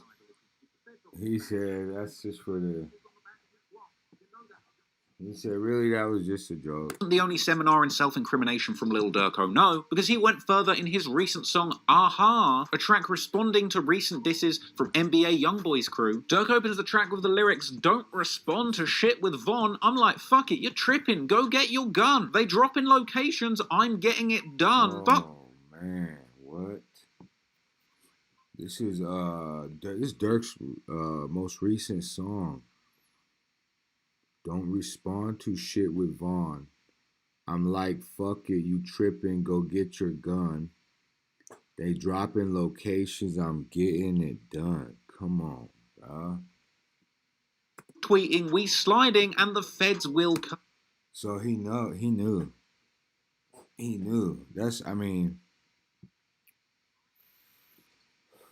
knew the whole time. Let me run this back. Watch, if you watching right now, watch this. This is literally what got Durk arrested right here. Watch. Don't respond to shit with Von. I'm like, fuck it, you're tripping. Go get your gun. They drop in locations. I'm getting it done. It's over. Like this is the most recent record that came out. Tweeting, we sliding, and the feds will come. So he knew they were coming. He knew they were coming to pick up what they needed. Durk is saying outright, they're sliding. They're sliding. He says they're sliding. He's admitting they're sliding. He wants you to know that they're sliding. And, that's how it is. Verse 1, he says, we've been sliding through their blocks and they don't know we have. He says he's been sliding and nobody knows. He says, buddy ass got shot. We ain't claim it, but I can show his ass. But he goes even further. He says, my brother D-Thang just got killed and I've been slow since, but we got back on their ass. I bet they know this. He's literally just saying, damn, Durk, come on, bro. That tells me that Durk just don't care. Like, this is Durk's crash out. Durk crashed out on this record, bro. And that shit is crazy to me, actually. Like, can show his ass. But he goes even further. He says, my brother D-Thang just got killed and I've been slow since, but we got back on their ass. I bet they know this. He's literally just saying outright, my brother got killed, but we got back. He says they got back. He says they slid. And on bro, I'm speaking facts. This ain't no diss. Keep the police out my business. We don't post shit. He's saying we got back. We slid. And I'm speaking facts. This isn't a diss song. I'm speaking factual information that we done get backs. Keep the police out my business. We're not going to post the get backs, but I assure you, lyrically, as he says, I'm speaking facts. We got back on their ass. He ends the verse by saying, they're like Durk, his ass a singer, he won't smoke shit. He's basically doing like 6ix9ine impression. He's saying, oh, people think Lil Durk's a singer, he won't smoke anyone. And he says, you can believe whatever you want, I got your folks hit. He's saying, believe that, but we did the hit. So, what are these get-backs that Lil Durk is supposedly claiming? Quando Rondo is, of course, the man that King Von was trying to fight on the night that he was killed, ultimately being shot dead by a man in Quando Rondo's entourage named Lil Tim. Back in May 2021, Quando Rondo played a show in Georgia to a very small crowd, a Smoke Perp-esque performance. But respect to Quando Rondo for still getting on the stage knowing that half of Chicago wants to kill him, and him and his crew would be seen posted up at a gas station on social media, apparently ready for all the smoke. I ain't gonna lie, man, my show is really big, you feel me? Deeper than this, but I know a nigga got a lot of shit going on. Now, it would later emerge that following this not sold out show, that Quando and his team were indeed targeted in a shooting at a convenience store near the venue, with TMZ reporting that one man in Quando's entourage was indeed wounded in the shooting, with cops believing the shooter opened fire from across the road as Quando and his crew were in a parking lot at a convenience store. Police said they're not aware of any bullets hitting Quando because he had fled the scene by the time cops arrived, but he was indeed in the parking lot before the shooting, with one man in Quando's group being shot in the hand and receiving treatment at a local hospital. With a group of black disciples, that's the same Chicago gang that Lil Durk is affiliated with, from Quando's state in Georgia, seemingly taking responsibility for the shooting a few months later. With this post doing the rounds on social media, with a Georgia BD that's apparently close with Lil Durk's OTF crew claiming the shooting, saying, Quando ain't done a show in a year, and the one he did, ask him about how many shots were let off. So look, we can't say that Lil Durk was strictly involved, but it does genuinely appear as if there are people sliding for Von. So, with all this sliding for Von going on, it also makes you wonder, what are these supposed get-backs for D-Thang Lil Durk is also talking about in his songs? Well, firstly, let's take a look at this post on Reddit Chiracology, saying, alright, so who actually killed OTF D-Thang, and did OTF get back for that kill? There's a comment down here that says, the man from Chicago on here said a set named Dump Street killed D-Thang, and 2 members of that gang set died from Dump Street after D-Thang's death. And apparently, OTF members posted pictures of D-Thang on their social media after these 2 supposed Dump Street members were killed. Here's another Reddit post with another interesting comment. Anybody else find out who killed D-Thang, or at least what hood they were from? This post said it was Dump Street, and I believe they got back for him the following week. 2 Dump Street members were killed at a gas station. The next day, Durk posted D-Thang with ESDG's Lick Back song in the background, implying that they got back. They're actually referring to this post that Lil Durk put on his Insta story in July 2021, the month after D-Thang was killed, with the Reddit post reposting this image from Lil Durk's social media, saying, so the theory is that the 2 guys killed at the gas station was get back for D-Thang. And it appears that they're actually referring to this killing. 2 men fatally shot outside of a West Inglewood gas station. According to Chicago police, 2 men were shot and killed in the parking lot of a West Inglewood gas station on Saturday afternoon, with the 2 victims found at the gas station on the 6100 block of South Ashland Avenue at approximately 3 p.m. when a dark-colored vehicle pulled up and an unknown person inside the vehicle fired shots, striking both victims. One victim, a 33-year-old man, was shot in the chest and transported to the University of Chicago Medical Center, where he was pronounced dead, and the second man, who was 20 years old, died at the scene. No arrests have been made. Now, there's also been a lot of speculation in these comments that the people that lost their lives were actually just friends or affiliates of D-Thang's killers, with this seemingly referenced in Lil Durk's own lyrics where he says, on the track Pissed Me Off, if you can't get the main one, then you better get his guys. But to make things even more scary, apparently there's also an alternate ending to the track Pissed Me Off, which I probably can't play you on YouTube because of copyright issues, where Durk basically says that nobody hears about his getbacks because people don't know about it, and that you can find it out on the news rather than his songs. In addition to that, a lot of other people have pointed out that further social media posts that circulate see Lil Durk suggesting that get back has been gotten, like this post with a diamond-encrusted D-Thang piece on top of a pile of cash, and the caption, standing and stood on business for you, broski, long live D. And just in case things weren't obvious enough, going back to Lil Durk's lyrics on the remix of Nardo Wicks Who Want Smoke, where Durk said, got it back in blood, y'all just don't know, he seems to link his get back to that earlier shooting at a gas station with the lyric, better do what Nardo says, cause dudes will die for pumping gas. The apparent get back happened at a gas station, and Lil Durk is literally on tracks here, saying people die pumping gas. After the death of King Von, Quando Rondo and his entourage why would you do that? Can somebody tell me? Seemed marked for death. Amid rumors of $1 million bounty on his head, he would need to move safe. But even before the feud with King Von, Lil Durk, and his OTF collective, Quando Rondo had other people that would have wanted to see him dead too. A longtime member of Savannah, Georgia's Rollin' 60s Crips, with local set Only the Mob have... Oh, get rid of this motherfucking ad. Yeah, man, I don't know, but the lyrics that Durk in that last record is just too much for me. Like, why would he just crash out like that? I don't know. Let me know though. Streets and years of history catching serious charges, there was numerous groups and gangs from his native city that might have had it out for him. One such example was the crew known as SAK, or the Section 8 Kids, who was still hating on Quando Rondo and his crew. Only the Mob, OTM, sometime referred to as JOG or Jump Out Gang or 1027, Quando's crew were an enormous target for numerous people. And just like Lil Durk from Chicago, Quando Rondo's ops from Savannah would use music as an attempt to get back at them. For example, in April 2022, SAK Gutter drops the song Drill Time, along with a music video that started out with him crossing out 1027 and Jump Out Gang tags on a wall. And he would rap F1027 in this song. So at this point, Quando and his team have the most dangerous gang in Chicago trying to kill him, as well as numerous ops in his own native city of Savannah also looking to take his life. But Quando didn't seem bothered. After the release of Lil Tim and his new mixtape Still Taking Risks, it appeared that Quando and Tim had no fear about being outside or speaking their minds. In April, Quando Rondo would be broadcasting his daily activities, sliding openly through the streets of Savannah, accompanied by his mother and $50,000 in cash. He would be mobbing with his local friends like Phoenix and Big Tim, seemingly with an army of people. Why would you put your mom in the middle? Why would you put your mom in the middle of that? Watching his back throughout the area. Yeah, ride around thugging with Mon Dukes today. 50 on me. Hey, young boy, I'm about to go in the store, be on the lookout. Alright. Okay, Trey. Going on. Riding around with Mon Dukes thugging today. Why? Mon Dukes, I got my little all around and shit. Hey, Phoenix, watch my car, cuz. Yeah, I'll watch. What's mobbing, love, bro? Going on? I did, Boy, you messed my auntie number up yesterday too, now. She hit for my birthday. She played 25 tickets. It really supposed to be 150, right? Yeah, you messed my auntie number. Mrs. Birthday. Yeah, this big little Tim. Face. In this live, Quando is behaving like he truly runs the city, even proceeding to smoke a cigarette on live inside of the convenience store. At one point, Quando actually starts winning at a game, even calling up Lil Tim in the store, saying that he's up big money. Call Lil Tim. I need some. Call Lil Tim. Call Lil Tim, big play. Big play. Call Lil Tim. Call Lil Tim, we up. Call Lil Tim. Woo!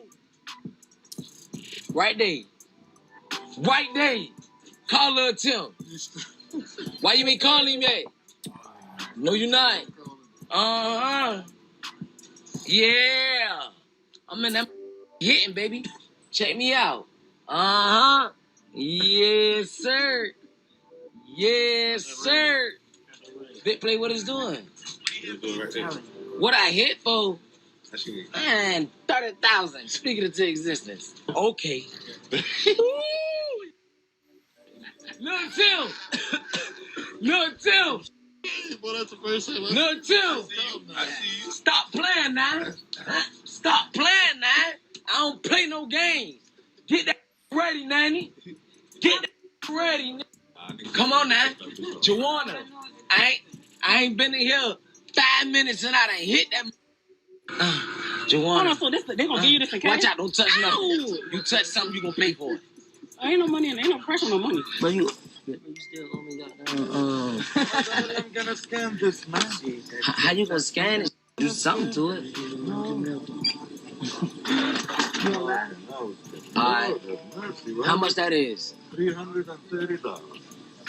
See, Marcus, you hit my birthday for $330.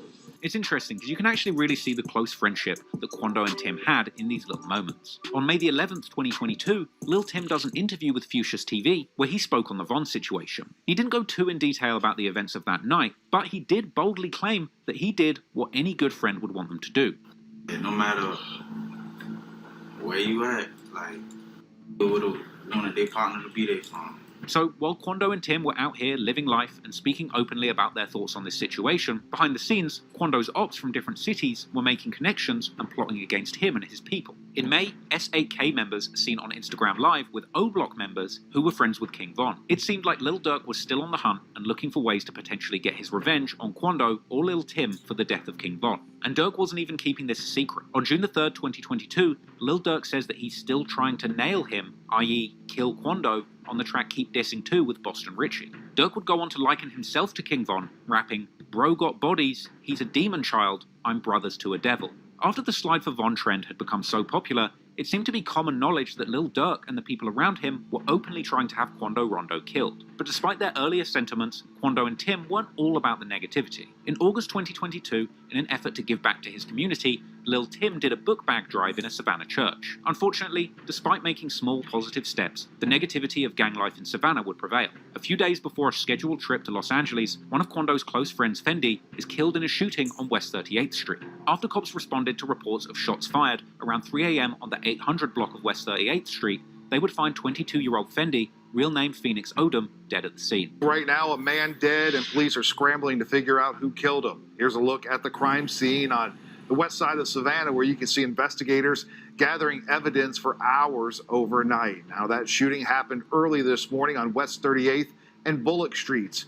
As soon as we learn more about what led to that shooting, we will bring it to you. Unsurprisingly, Quando's enemies would mock the death of his close friend, but despite the tragedy that took place in Savannah, Quando and his team would press on with their trip to Los Angeles, where initially they'd seemingly be having a good time, as Quando and Lil Pab would post clips to social media showing them in the back of a car, popping a bottle and enjoying the good life. However, unfortunately, it was here in Los Angeles when tragedy would strike again. On August the 19th, 2022, just before 5:30 p.m, while sitting in their SUV, Quando Rondo and Lil Pab would be the targets of an assassination attempt, as 3 masked gunmen would approach Quando Rondo's car whilst parked at a gas station right near popular LA tourist destination, the Beverly Center, where these shooters would open fire. The police chief would later describe the shooters as having gotten out of a white car in dark clothing, shooting, and fleeing immediately after the shooting in what seemed to be a professional hit job. They gassed up their vehicle, and as they were getting into their vehicle, a white car approached from the alley.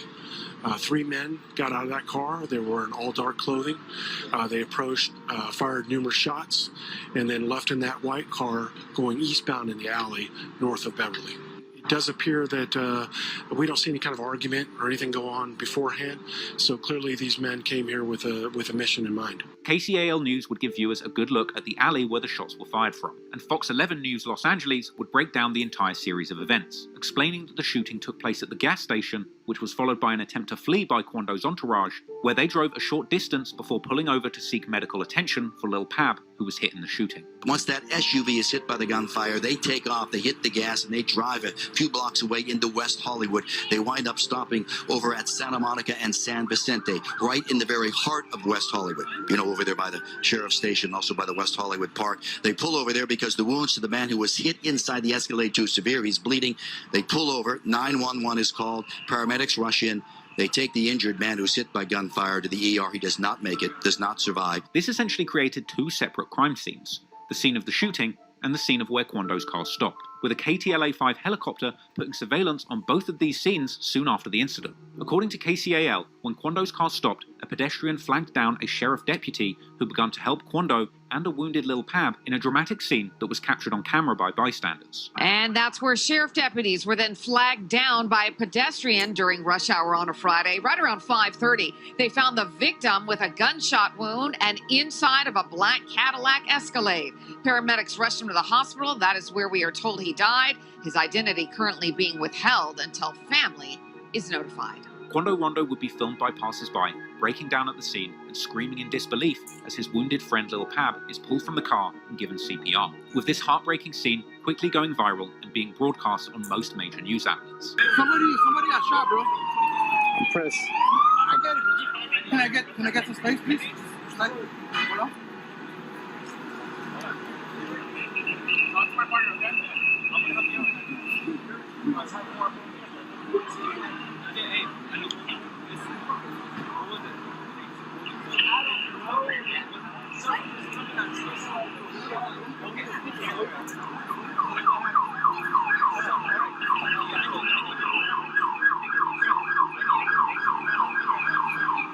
Look, hey, what was that? I know, Baker. I know. What was that? What?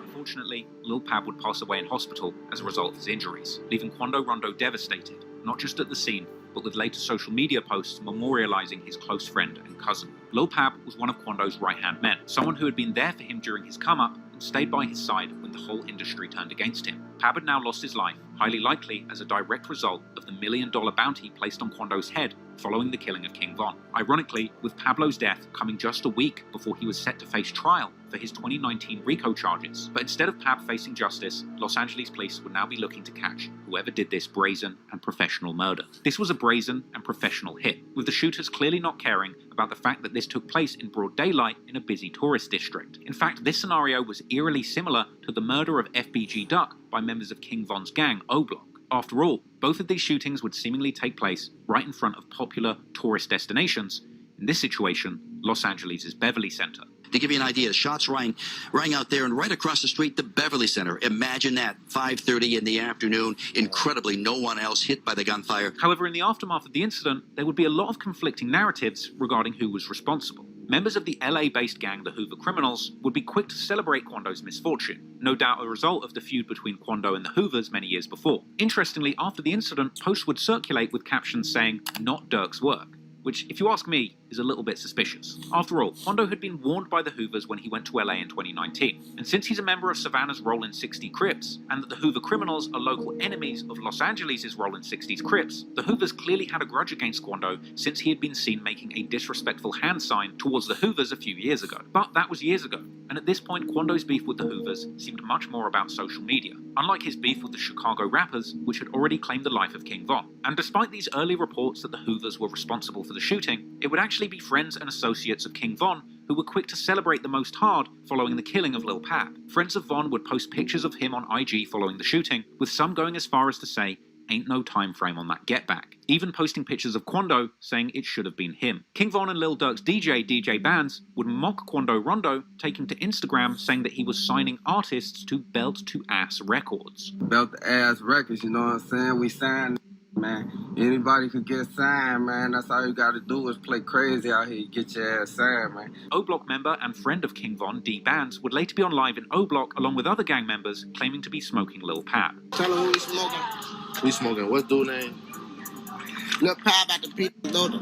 Meanwhile, other OTF affiliates would mock Quando Rondo and tell fans to guess who they're smoking. Seeing me be like, no! God damn. Y'all killing me with these nose. No! They killing me. Look at their nose. They killing me. Y'all killing me with these nose, man. No! Swiping, no swiping. Guess we rolling up this morning. Even OTF affiliate Lil Vani, who had actually gone back and forth on Clubhouse with both Quando and Pab himself, would take to social media to mock Quando for losing two friends, saying that when it rains it pours, and that Quando should keep his chin up. Despite the disrespect coming from the people who wanted Quando and his friends dead, Quando's team would not be discouraged. Lil Tim would post tributes to Pab on his Instagram and his Twitter with a flurry of posts honouring his fallen friend. In one tweet, Tim tells Pablo to say what's up to Sosa and Stucky in heaven, and expressing disbelief about this sudden loss. Lil Pab's brother would also post from his account, saying that he was a real one who stood on business, and saying that he's got Quando's back forever. Even NBA Youngboy would post twice, seemingly indicating that Get Back was on the way, and saying that he truly wants what's coming to him, but it might take some time, even describing the situation as sad and wicked. Youngboy's ominous but tasteful statement would be in stark contrast to the other side. After many of Von's friends had posted disrespectful things on social media towards Quando, one person would stand out from them all, taking the disrespect to a whole new level. A few days after the shooting, a Chicago black disciple named Famous Richard makes a skit and music video mocking Quando's reaction to the Lil Pab shooting. Sheriff's deputies pulling out a man who had been shot in an SUV. This man, a passenger in that car, frantic at the sight. The song was literally called No, and the hook was Famous Richard just screaming no like Quando did when he saw Lil Pab die. This song was even promoted encouraging other people to do the impression of Quando shouting no, calling it the Quando Rondo Challenge. In response to this, Quando Rondo's friend Jump Out Gang Black, the person who made the song King Tim Story, would clap back with an IG story, saying that things are much deeper than they seem and that people are false claiming this incident, even adding that he is planning to make somebody pay. Meanwhile, a few days after the incident, amid the disrespect coming from King Von's friends and affiliated black disciples in Chicago, Lil Tim takes to Twitter to diss Slutty, tweeting the Slutty way, a reference to King Von's friend Slutty, who had tried and failed to execute Tim the night Von died, ultimately end up being killed by the police. But once the dust settled on this incident, those involved would need to hop off the internet and begin to deal with the real-life consequences of the situation. In September, Lil Tim would be seen at Lil Pab's funeral, and while rumours had circulated that Quando wouldn't be attending the funeral, he'd later be seen carrying the casket along with Lil Tim and others. After the ceremony, Lil Tim would be popping champagne at Lil Pab's wake. And considering just how much of Quando's great artistry has come from him channeling his pain into great songs, it's no surprise that it didn't take him long to open up about the death of his right-hand man Pab in Pain Songs. On August the 30th, 2022, Quando Rondo opens up about the situation on the song Give Me a Sign with NBA Youngboy, rapping that people were testing him and now a rapper got killed, as well as saying it broke his heart to see Lil Tim get shot and then charged with murder just for protecting him.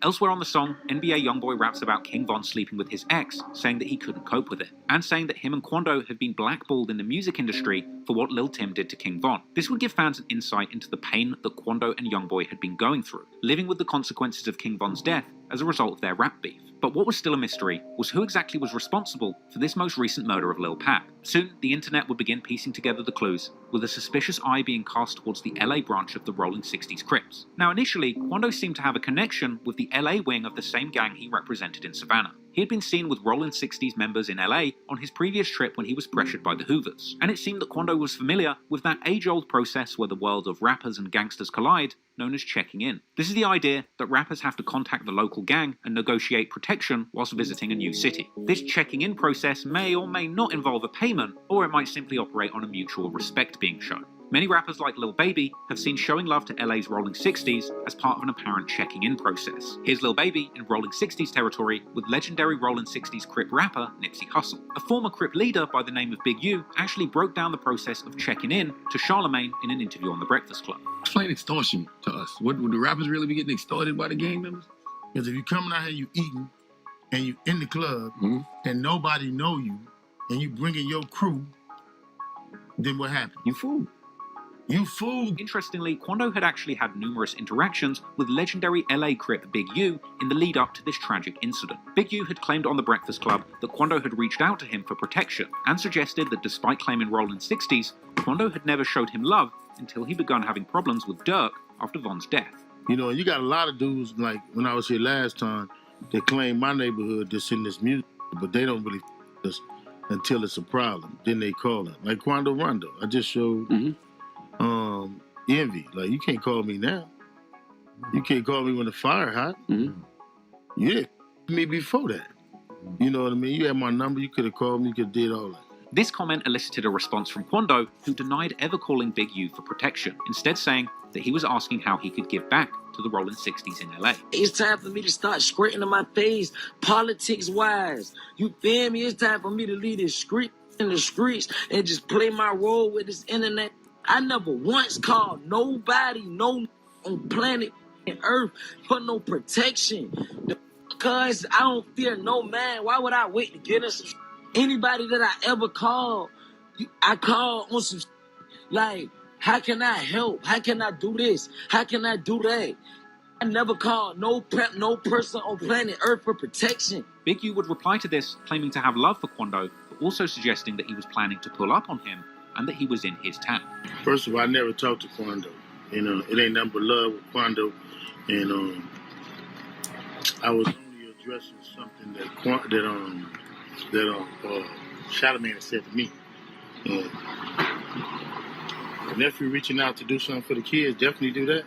Because I never talked to him. He just asked me if somebody reached out. I just feel like I know Cuz and I've been knowing him. And I never heard from him after we had a conversation maybe a year and a half ago. No, maybe 2 years ago. And then, so when he called me, I'm only on positive vibes. So I'm going to pull up on Cuz or he can pull up on me. I'm in his town right now, so. But I ain't got nothing but love for nephew. And he talked to my son them a week ago about whatever they was talking about. So I'm going to leave it at that. Big U would claim to not be doing anything with Quando if it's about anything negative.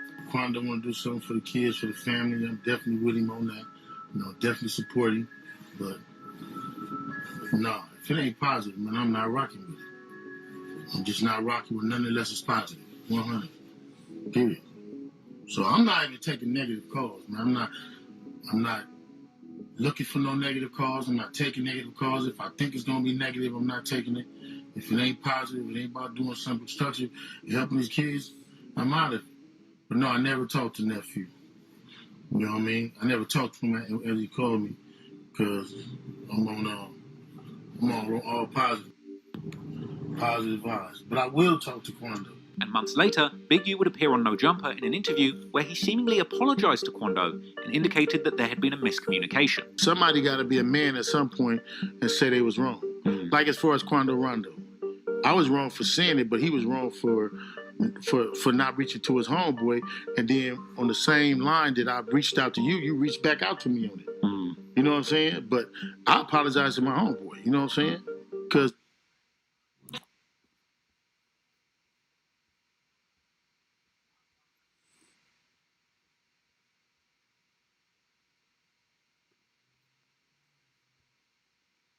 Because that's where it starts and stops. Somebody got to apologize. It was wrong. I was wrong. And then, a couple of months later, in August 2021, Quando is in Los Angeles on a trip the year before the death of Lil Pap. And on this trip, he would appear in a sit-down interview with Big U himself, the ridiculously titled Checking In podcast on World Star Hip Hop, with Big U starting off the podcast welcoming Quando to LA. Checking in with my young fella, Quando.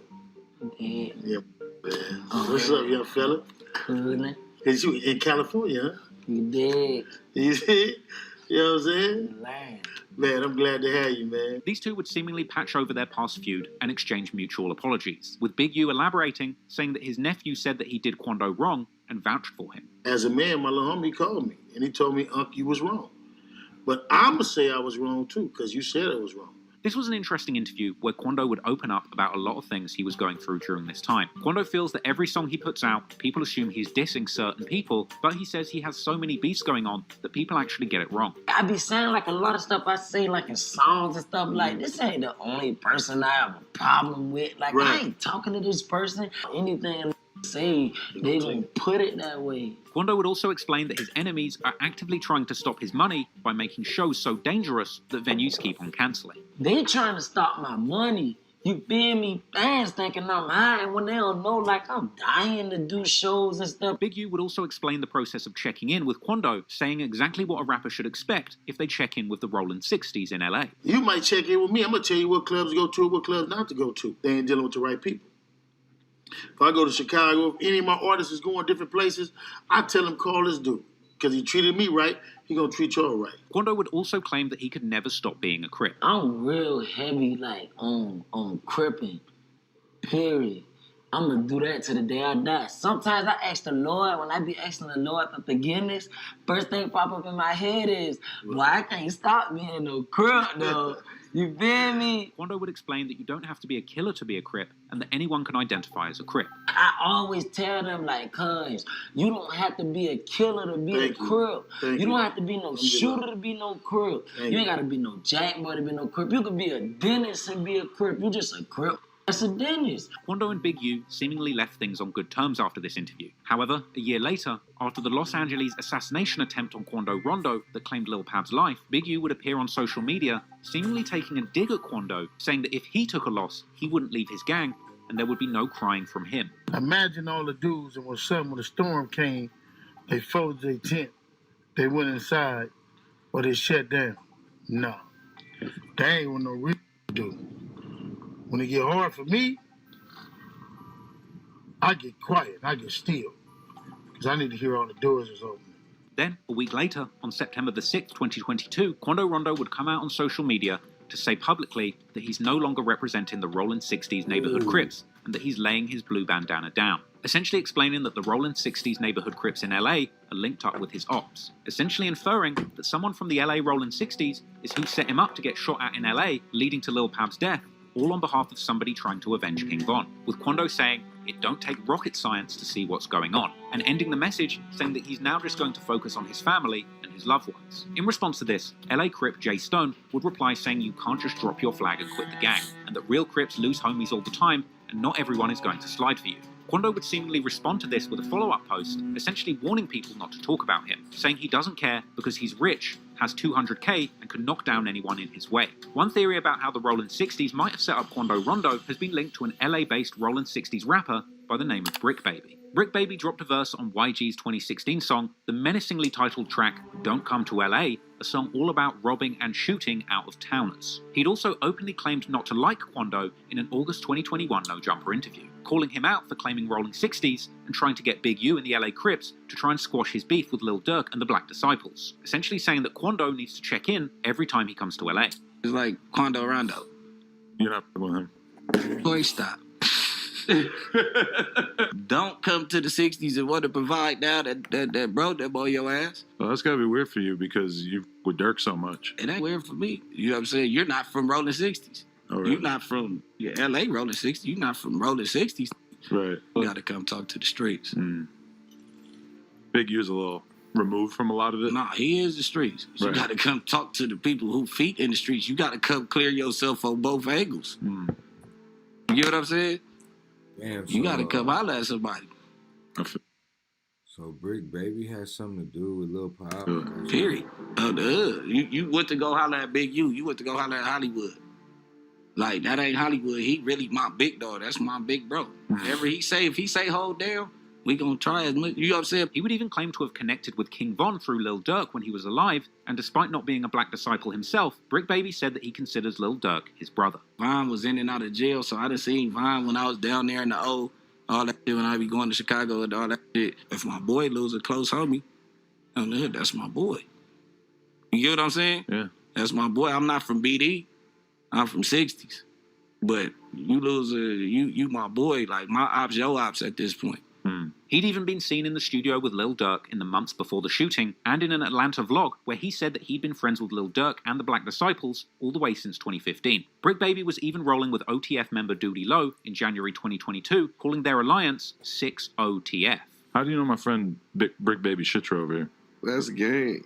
I've been knowing bro for like 5 years solid. Wow. Like 7. 7. Who else you tap with out here in LA? Brick Baby. That's it. I don't, you know. Oh shit. Just days after that shooting at the Beverly Center, Brick Baby would post on social media telling Quando that he's a fake Crip for not checking in with him and giving them money and guns. If you from out of town and you banging a hood from California, you're an imitation gangbanger if you do not check in. If you do not make sure your hood is funded, you don't make sure your hood got blicks, if you don't make sure your hood got sticks and the kids is eating over there, a couple who put you down with the play family is straight, you're an imitation because a motherfucker don't deal with the same enemies we deal with in L.A. Brick Baby goes on to comment on Quando's claim of dropping his rolling 60s Crip flag, saying that Quando can't leave a gang that he was never in. You can't leave a hood that you never was in. You claiming our hood. You cannot leave a hood you never was in unless you just get put off. Stop claiming it. If you don't want to deal with street politics, stop gangbanging. With all of this content floating around, it's no surprise then that rumors would spread that Brick Baby had something to do with this. Allegations which he personally denied on social media. Stop playing with a name, cuz. Stop playing with my name. Point blank, period. On 6-0 Crip. Die every day. Don't got nothing to do with me. On 6-0, you internet ass, they putting stories together. You is on the street. No, I don't got nothing to do with it. Stop calling my phone, talking about, oh, hey, you know, man, on 6-0, man. On hood, them boys got hot. On 6-0, ain't none of my crashing out Beverly Hills in broad daylight. What's wrong with you? With this whole situation even provoking a response from NBA Youngboy, who said, wait till I start talking. However, from here, Brick Baby would bizarrely go on to do a series of interviews speaking on the situation directly, telling Cam Capone News that Quando was smart to try and squash his beef with Big U. It was a great move for him, like, to go check in with the big dog, because that's our big dog. So you trying to get him to soften up the people that's around your age and, you know what I'm saying, still outside. He's still outside too, but you get what I'm saying, to soften it up for us. So if we come around and just say I did something to him and he called Big Bro, like, oh, when Big Bro called me like, man, I told you it was cool. You know what I'm saying? He went that way. But the whole thing is that's not the age group that you beefing with. You know what I'm saying? You beefing with Durk, right? You want to get a message to Durk. That's my boy. So the age group that you dealing with, he still, even when Unc get the message, he gonna have to call me to get the bro. I'm the closest one to bro. You get what I'm saying?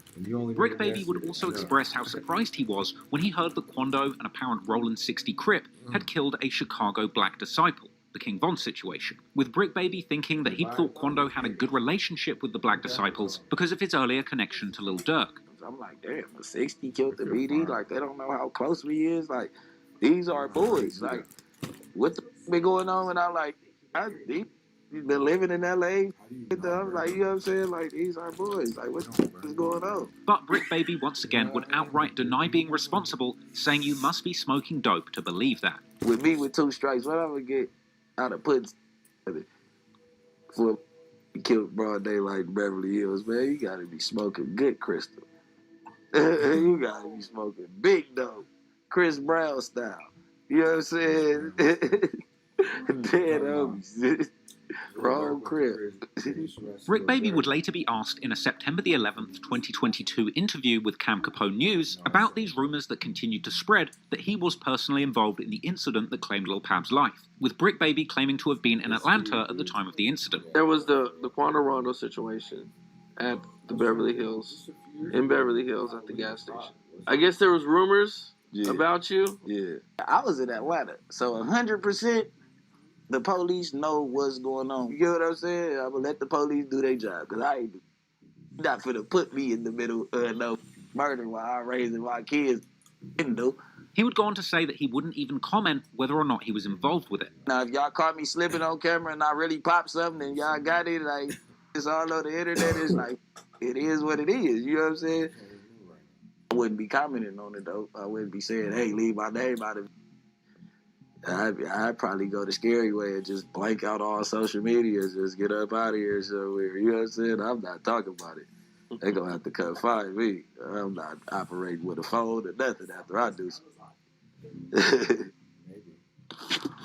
He would also go on to say that he isn't surprised that people think he's involved due to his past history with Lil Durk, but he denied believing that Lil Durk could have possibly been involved in the hit. Were you surprised when you started hearing rumors about yourself? Hell yeah. No. Like no. DMX. Yeah. DMX was as soon as I seen, first I seen, all right, I landed in Atlanta, boom. They say he got shot at a football game in South Georgia. He was shot too.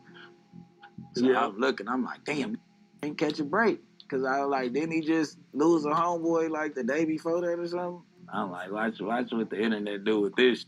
I already knew it was coming. I just was laughing. I doubt Durk had something to do with 600. Like, I don't see how.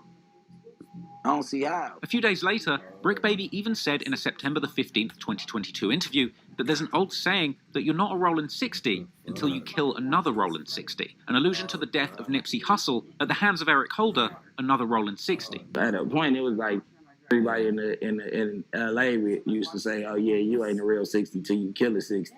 But it's like our hood big. And it been internal beefs for years. He would also clown Quando Rondo for attempting to change sets after the death of his friend, laughing at him for trying to tap out the gang like it's wrestling. Have you ever thought about leaving the set alone?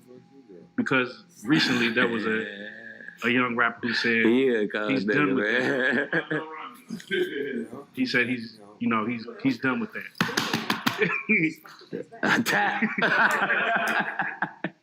But hey. Said 1, 2, 3. Man, never in life. Even if I was like, we got retired gangbangers in the hood. Right. You get what I'm saying? It's the way you go about it. You don't never drop your flag, though. Around a month after the shooting, Brick Baby would be seen on social media flexing with bundles of cash and releasing a new song with OTF artist C3, a track called Brick Lato, a track which had C3 rapping, I heard they claim in 60, have them real hoods get at you, as well as rapping, they drop that location, we at your spot, we pulling up like peekaboo. With this release sparking yet more speculation that Brick Baby had actually been signed to Lil Durk's OTF label just a month after the shooting, with an OTF affiliate jumping on this song with him, seemingly claiming responsibility for the deed. But Brick Baby would duly deny his involvement in the incident in yet another Cam Capone interview. And then there was the rumors about you signing to OTF. Is there anything to that? Nah, man, it ain't nothing to it. I mean, it's OTF.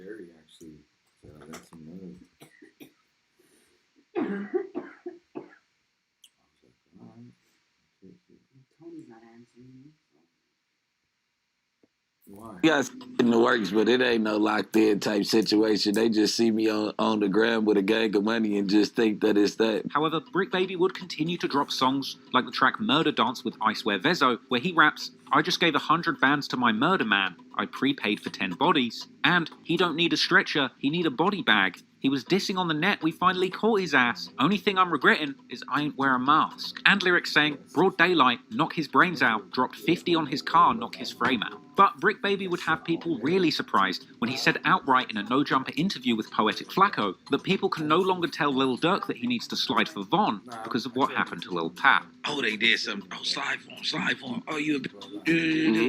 Oh, yeah. Slide for Von, right? Yeah. They say you can't say that no more. Why? Oh, yeah, because of... Wait, no. Like, They who died? say you can't say that no more.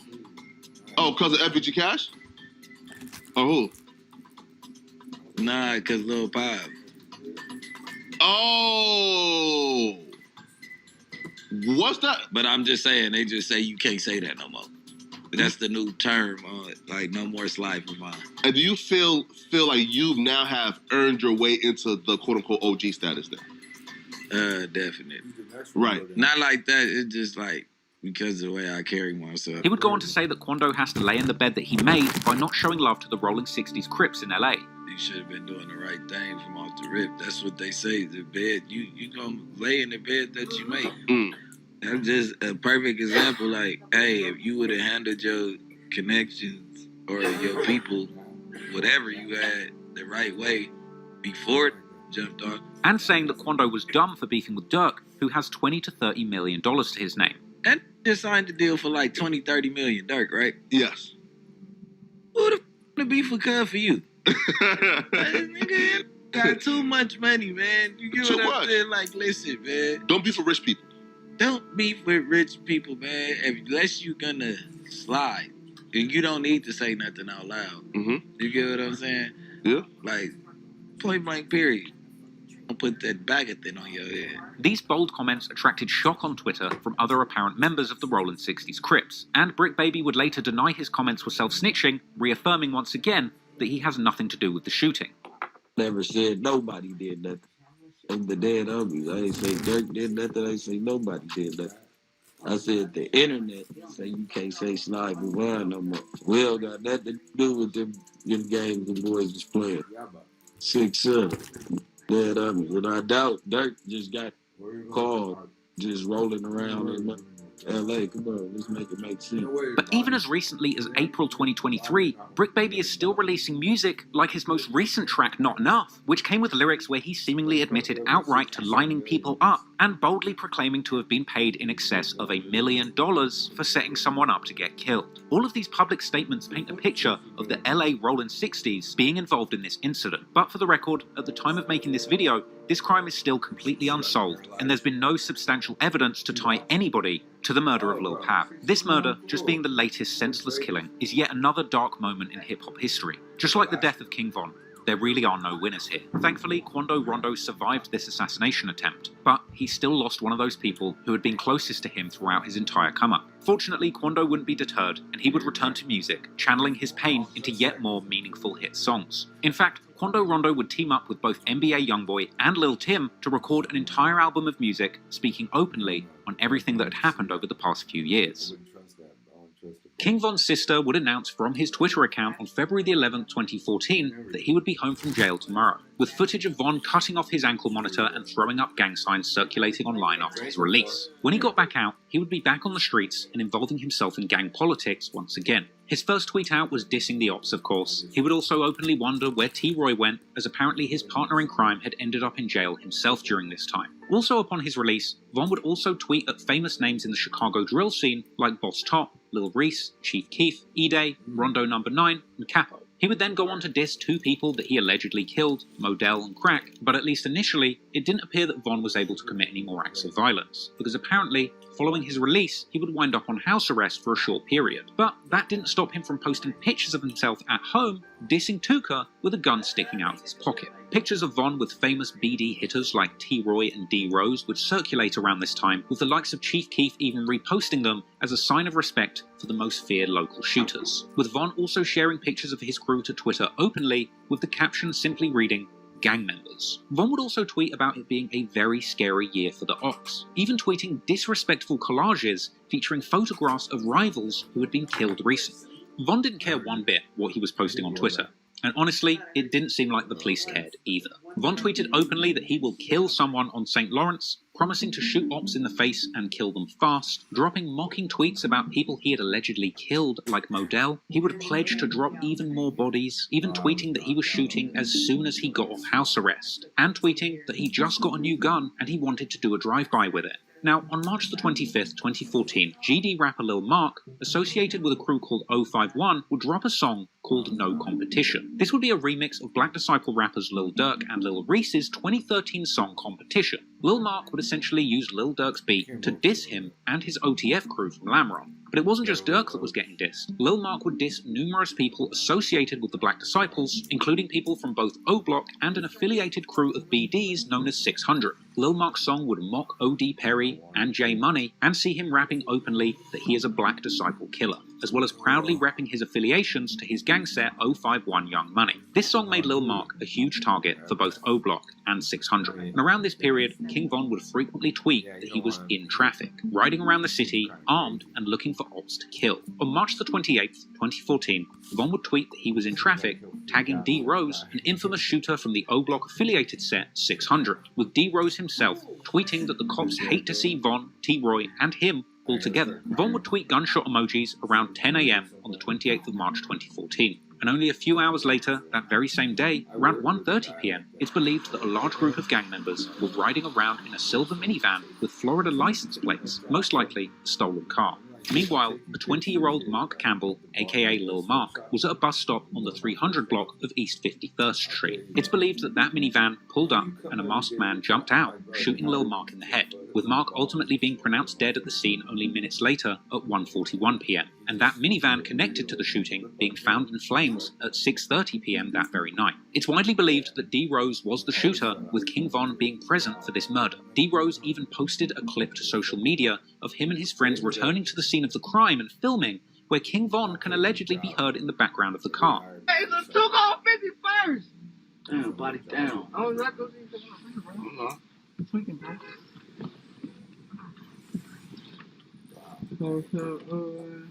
Body down, 51st gang.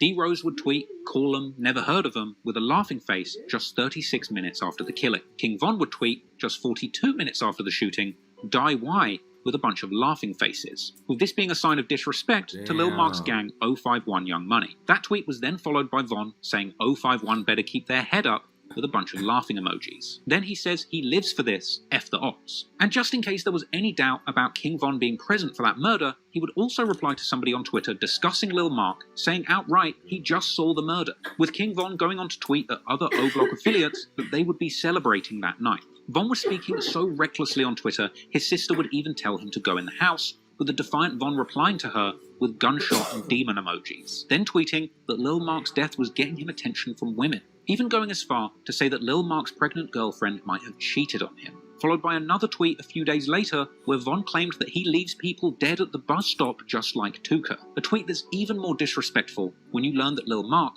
was actually Tuka's older brother. D Rose would also tweet the day after the murder, saying you ain't gotta ask who shot him, indicating that he was indeed the shooter of Lil Mark, as well as proudly saying that he was smoking on Marco. But Von and D Rose weren't the only ones celebrating the death of Lil Mark, because Lil Durk, the original subject of Lil Mark's diss song No Competition, released just 3 days before he was killed, would end up making a trip to the very bus stop where Mark was gunned down, with Durk telling his followers that this was a very special place. Hey, this bus stop right here though, this a real famous place, you hear me? It's a real famous place, big. Hey, this bus stop is a real famous place, big. I ain't gonna lie. Because of all of the attention from rappers about this incident, Lil Mark's death became news beyond the local Chicago papers, with this killing taking place during the heyday of DJ Academic's War in Chirac series, where Academics would report satirically on the Chicago drill scene and the shocking crimes going on within it. King Von himself would even go on to rap about killing people at bus stops many years later, as well as on the song Exposing Me, where he says that he is smoking Lil Mark and Tuka. And Lil Durk would go on to do the same thing, rapping in the December 2014 track War with E-Day 600, also saying that he is smoking Lil Mark and Tuka. Now, it's never been definitively confirmed who killed Lil Mark, but it's widely believed that the two most likely hitters are D Rose or King Von. But whether or not King Von actually did it, he clearly got a lot of gratification from just witnessing this murder, further fueling this strange bloodlust that he was cultivating around this time. If he wasn't the one killing, then he would at least want a front row seat and an opportunity to tweet about it. However, it would be the next murder that would seemingly be Von's most proud moment in the streets, because he would end up finally catching somebody who he had wanted to get for years, leaving clues on Twitter all the way up to the killing.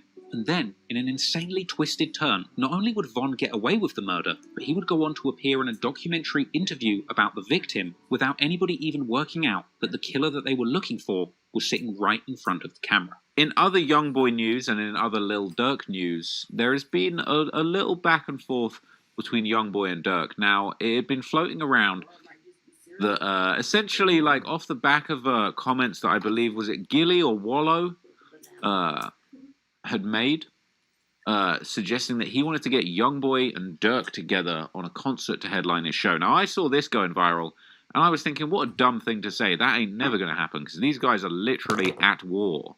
They are quite literally at war. And you want to get them together for your show? Okay. Long shot.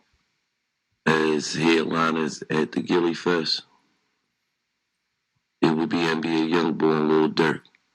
If both of them could hit the stage in the same night, you could show the youngins that that's major. That shit ain't that serious, man. The beef ain't that serious. None of this drama ain't that serious. None we got going on that serious. But it is. This is the thing I don't get. You're sure the youngins, man, ain't that serious. It ain't that serious. It is. That's it. But it is. It is. And we're about to see why it is. We're about to see why it is. Trust me. Hold tight. Hold tight, because I got some hot info off the presses here. And it's all about giving the fans what they want and making money. That's what it's about. So that's what it will be about for me. If I have. So that was said, and then this was said. A Youngboy popped out, and look, I could tell from the start that this was some cap. But a lot of people bought it. A lot of people were on board for the ride, and you know what I'm saying. Youngboy came out. He said he talks to Durk every few nights. Now, I think this could be true. I think the statement that Youngboy talks to Durk every few nights could very well be true, but I don't think it's a nice kind of conversation. LG, man, I talk to Durk like every 2-3 nights, man. He be trying to talk to me about my music. He focused on $1 billion right now. Hey, you let him, get him to let me out this house. I hit that stage for you. How you want me to come? Every chain on or just one chain? YB said, ain't that serious? He talks to Durk every 3-4 days. He's ready to hit the stage with all of his chains. Now, this was followed by a post from Durk. I really hate that this is here. Who's that going away? Lil Durk came out with a post. He said, you lied about sending the address 7 times when I asked. I'm finna grab my coat one more time. Send the address. Now, this is a very stupid thing to say. Because if you don't know,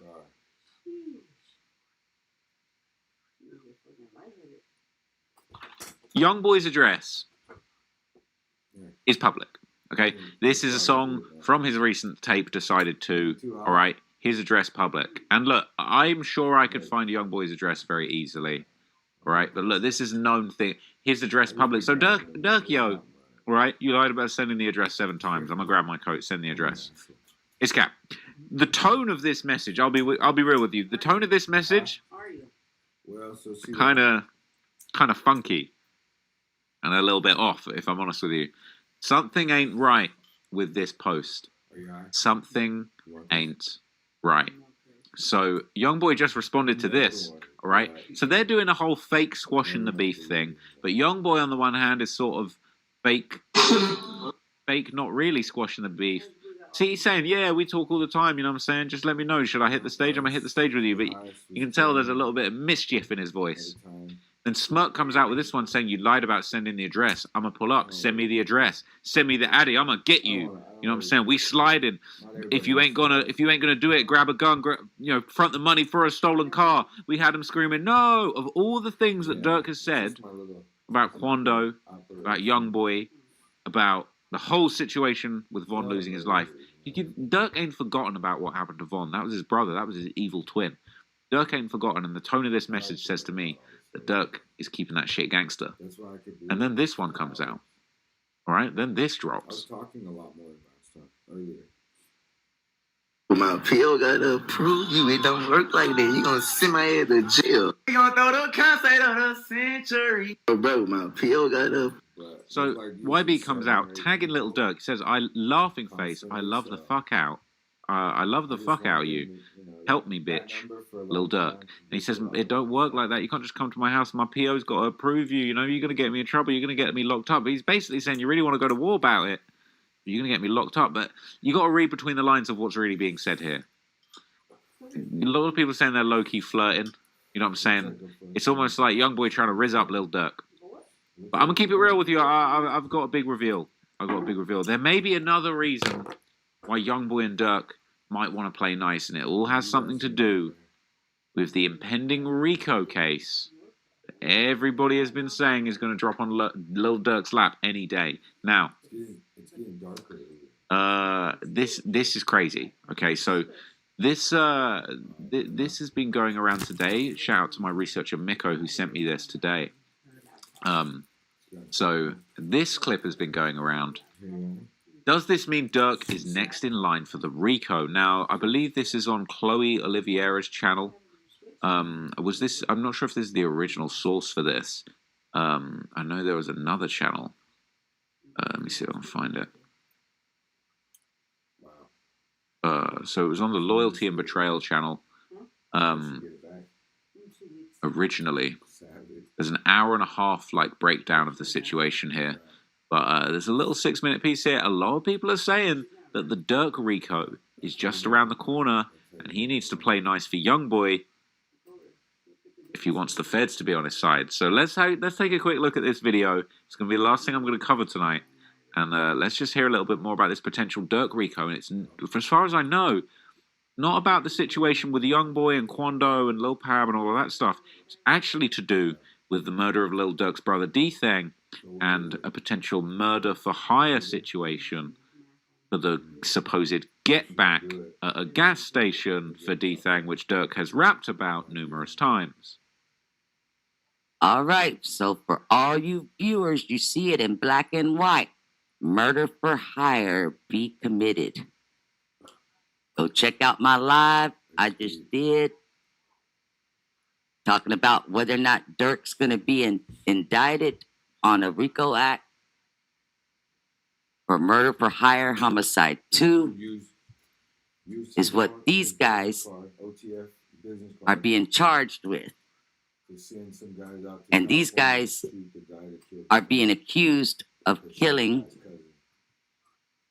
the victim that the street is saying is responsible for D-Thang's death. Now, I got all the paperwork. I got the... Now, look, I don't know. Right now, these are just allegations. But if it's a murder for hire plot, who done the hiring? Are the murderers going to flip? Was this get back for D-Thang? It's sounding crazy. Now, I'm not saying this is definitely going to happen, but this would be the perfect reason for Durk to be playing nice with all of his main ops on the internet. Indictment. Got all the warrants, everything. Went over all the documents on my live. You guys want to get the swoop on the whole 9 yards of it? Come on and check out my live that I dropped on my channel here on YouTube. It's got all the details, photographs from the footage, the whole 9 yards. Warrants from the Facebook accounts, what they found on the Facebook accounts, everything. So for all of y'all that's been curious, been asking, is Durk going to get brought up on any charges? Why did Durk get cleared out in Atlanta so easily? I think we just found some of the answers to all those questions. Come check this out. It's right here in black and white.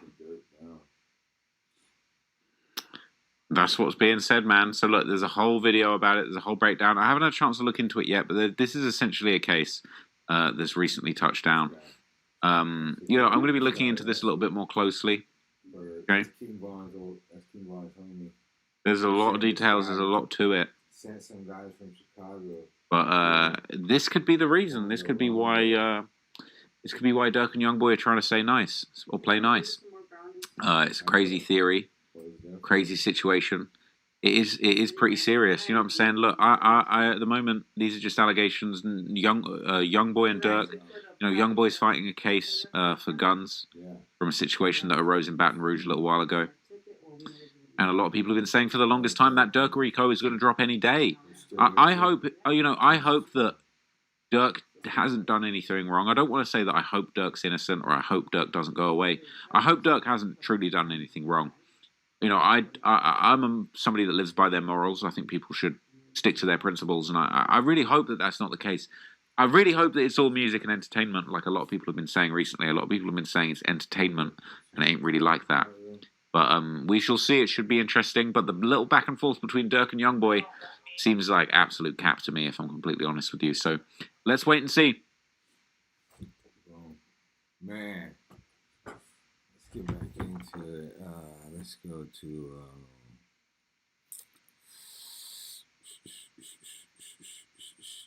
y'all still out there watching? We're gonna get back into this Docs Daily. Groups. These groups that are with each other. You know, you've got the King Von crowd, you got the This Bruce Rivers. I mean, I think since we started covering Little Durk, you had little insights here and there from. And let me just tell you this. This was not unpredictable. An affidavit filed in federal court based on the testimony of FBI agent Sarah Cochran states Lil Durk had placed a bounty on Quando Rondo's life, citing unnamed witnesses, and that flight tickets purchased to carry out the murder were made with credit cards linked to Lil Durk and the family, OTF. The plot was hatched as a retaliation for the 2020 murder of Lil Durk's colleague and friend, rapper King Von, according to the affidavit. Lil Durk attempted to flee the United States. Why is that important? Well, risk of flight and danger to the public. Those are two things that you look at for bail. Think he's getting out? Fuck no. Why not? Because he tried to flee the United States prior to his arrest, according to the U.S. District Attorney's Office and the affidavit, which states he had 3 flights booked to Italy, Switzerland, and Dubai. Whoa. All of which have... yeah, they all have extradition treaties, but who cares? He didn't board any of the flights. Lil Durk is expected to be arraigned in Los Angeles in federal court in the coming weeks, and the court said in a statement. So, you know, when you really look at these guys, first let's talk about what this case is about. Let's take a look at a WJCL News. Right now, the search is on for 3 people who police say shot at a Savannah rapper, killing a member of his entourage. It happened in Los Angeles, and so we reacted to this about the time that this happened. Fired, a fight taken to the streets, and this chaotic scene, the ending of a shooting that started in Los Angeles, California. Sheriff's deputies pulling out a man who had been shot in an SUV. Savannah rapper Quando Rondo, a passenger in that car. Quando Rondo screaming because it's his cousin that's laying there dead. Rapper Quando Rondo, a passenger in that car, frantic at the site. It all started at this mobile gas station at 5:30 Friday evening. All over what? All over what? There's nothing that could justify this. I mean, granted, it's to avenge a killing, but these beefs start over nothing, and then they just go on and on and on. And where does it end? Do you mind? PD says witnesses heard multiple gunshots, then watched a couple cars zoom off. 3 people in 1 car shot at this black Cadillac Escalade. It's unclear if those inside shot back. Can I get some space, please? It ended at Santa Monica Boulevard. Deputies found it peppered with bullet holes and a shattered window. 1 man inside, a member of Rondo's entourage, had been shot. The 23-year-old was taken to the hospital where he died. A scene left with remnants of the fight, shoes left in the street, doors. Just stupid.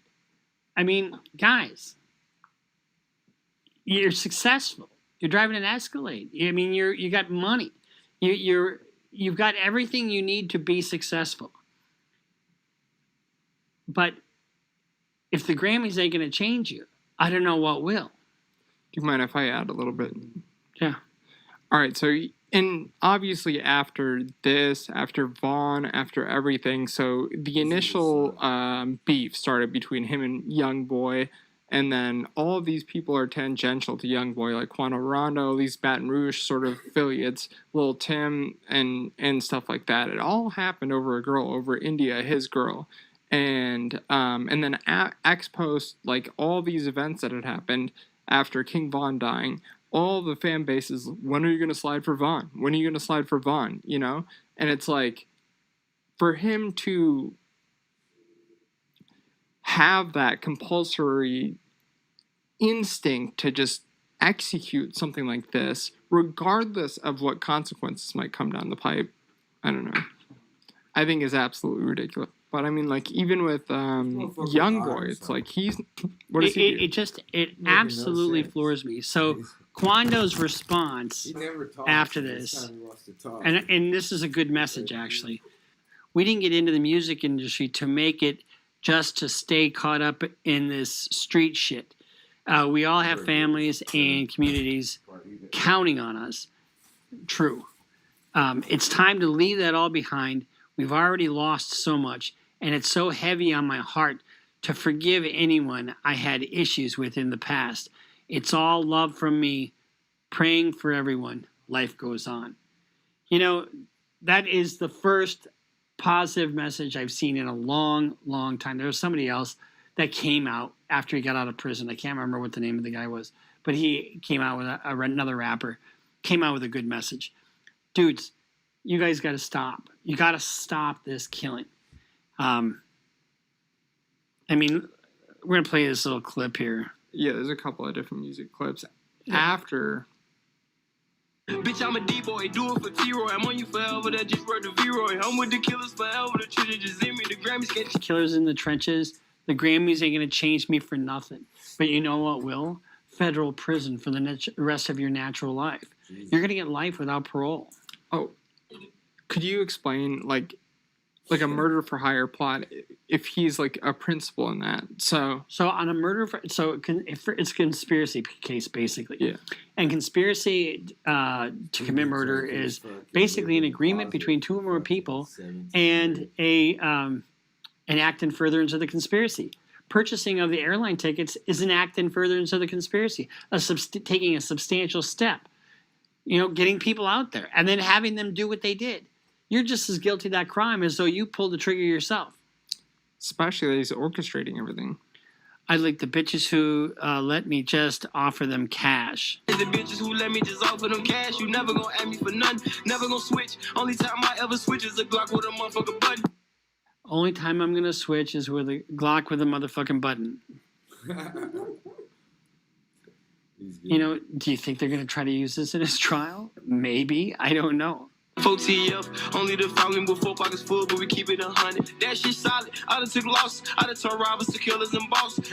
I done turned rappers to killers and bosses. I mean, I think this is gonna be. You might think it's art, but it certainly is self-snitching, if you ask me. That's what I put up.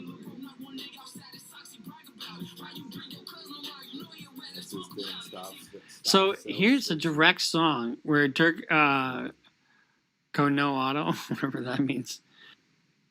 Let's listen to his words, because this is him talking specifically about the L.A. shooting.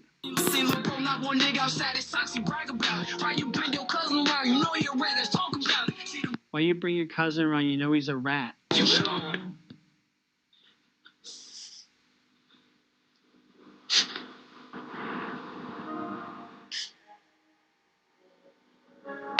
And we got one or two more here.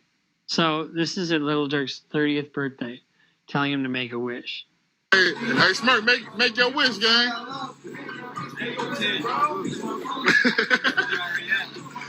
He said it already happened. What does he mean by that?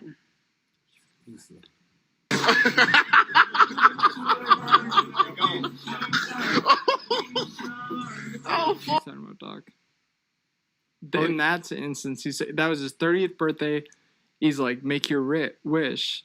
And remember, that was such a calculated hit on the Gold Coast, right outside of Dolce & Gabbana. 2 cars pull up. FPG Ducks, he had a aftermarket extended magazine. It jammed, and 2 cars pull up. 4 guys get out, all with some with Draco, some with whatever. It was a hit. It was an assassination attempt. So where are we at? So that's what we got going on here with Lil Durk and all this crap.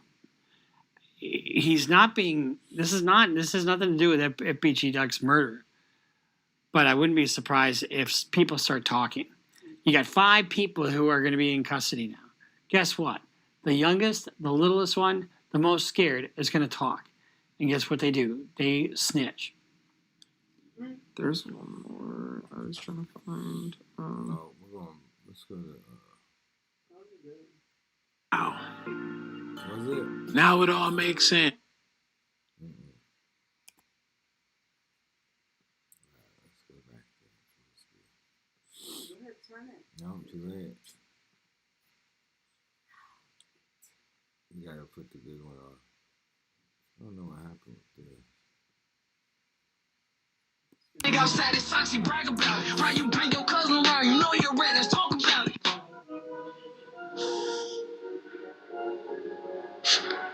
Now it all makes sense.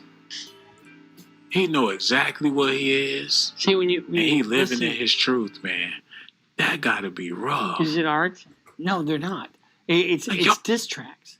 It's intentionally talking shit about somebody who died. And if you have anything that ties you anywhere close to this, they're going to use this in your case. They're just going to. And it's just self-snitching. And that's what we started this whole thing about, self-snitching. I just can't believe some of the dumb shit that they say and the dumb shit that they do. So And the one little tidbit I'd like you to add is that even though he's not indicted now with the duck stuff, they're patient. This is a federal case. The feds are patient. The MUWAP and all those people that were indicted, you know. So people have patterns and histories. First of all, there is no time limit, statute of limitations on murder. So the feds are patient. They are patient, and so are homicide detectives. You got 5 people who, along with Lil Durk, got hauled into custody. And you think they're going to sit around and protect his ass? No, they're not. I guarantee you they're not. And not all of them, anyway. And it won't take long before somebody cracks on the FBG Duck stuff. Because if, in fact, Lil Durk was responsible in any way for aiding, advising, counseling, conspiring, or otherwise procuring the homicide of FBG Duck, he's on the hook for the whole thing. And it seems to match, because remember, that was on the Gold Coast, and there were these young guys that were hired, and, you know, that case is still pending. And if you remember, in that case, all the guys in that case got life without parole. Yes, 6 O-Block street gang members convicted in 2020. Let's see. Verdict. Let me see what the sentencing was. This is the article right here. Doing too much. I just sent to you. And that's okay. We don't need to go too far afield. Yeah, we don't. Yeah. No, well, this isn't too far afield. Shut up. Was that happen? And these groups, right? These groups that are fucking with each other. You know, you've got the King Von crowd, you got the Quando Rondo crowd, and the FBG Duck, the Little Durk. You got these factions that are just shooting each other. You know, the Fulio, the Young and Ace. Why? I mean, grow up. I hate to say it that plainly, but grow the fuck up. You know, I mean, I had a case today, a juvenile homicide. You know, these guys are just younger and younger and younger, carrying guns everywhere. You know, if you're a parent and you find a gun in your kid's room, you better be awfully fucking scared. Awfully scared. Because the kid, number one, is doing something really dangerous. And number two, if the kid feels like he has to protect himself, then there's more going on than you know about. So, I mean, FPG's mother is now suing Lil Durk, you know, after these other proceedings had concluded. You know, so it's just a mess. Like that, right? Yeah. Would you know how? If you were a young Okay, because it's so cold, so later maybe. I got it. man, 15, 16, 17, your hands should not touch a gun unless you're with your father at a gun range or at a skeet shooting range or hunting. You shouldn't be having a gun out on the street. First of all, it's illegal if you're under 18 to possess a firearm. I don't know if you know that or not. Second of all, it's just so fucking dangerous. The best defense is a good offense. Stay away from trouble. Period. Build. Build your future. Build your life. Build everything. In fact, I want to read something to you. An email I got today. And so when I talk to you about building and being there for people, I got a message today from somebody by the name of Aaron. And this has just touched my heart. This is where your head should be at. I'm sorry, no legal issue. I am just trying to show my gratitude. I want to be sure Bruce Rivers is able to see this. I am 44-year-old mother of 4, continuing my education because of him and his YouTube channel with his son. Y'all couldn't get that Tinkerbell ass nigga, man. Hold on, where the beat at? Wrong beat. Y'all couldn't get that Tinkerbell ass nigga, man. Y'all gonna miss this slow ass nigga, man. I know he didn't get out the car and run.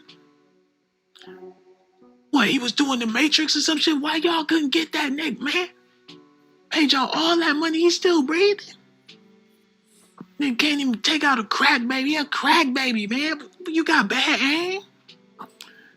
That is awful, man. That is awful, man. They missed his ass. He got a sixth sense. He jumped out the truck before the shots even came off. Like, I can feel it in my bones. Like, ah. Got crack instincts. I feel it coming around the corner. Got spidey senses. And R.I.P. to the dude that lost his life. But this got to be rough, man. He said he was a crack. And ain't nothing funny about that, because I might be a crack baby, for all I know. Period. I hope not. Hold on, look at this. On with all this stuff. It ain't no happiness, you feel me? But like, bro, like I really grew up way worse than anybody will ever think. Like my mama been she got her like to get. I deny I love my mama, not talking bad about her or nothing, but she would come right here and talk about it like, bro, like I was born a cry baby. You feel me? Like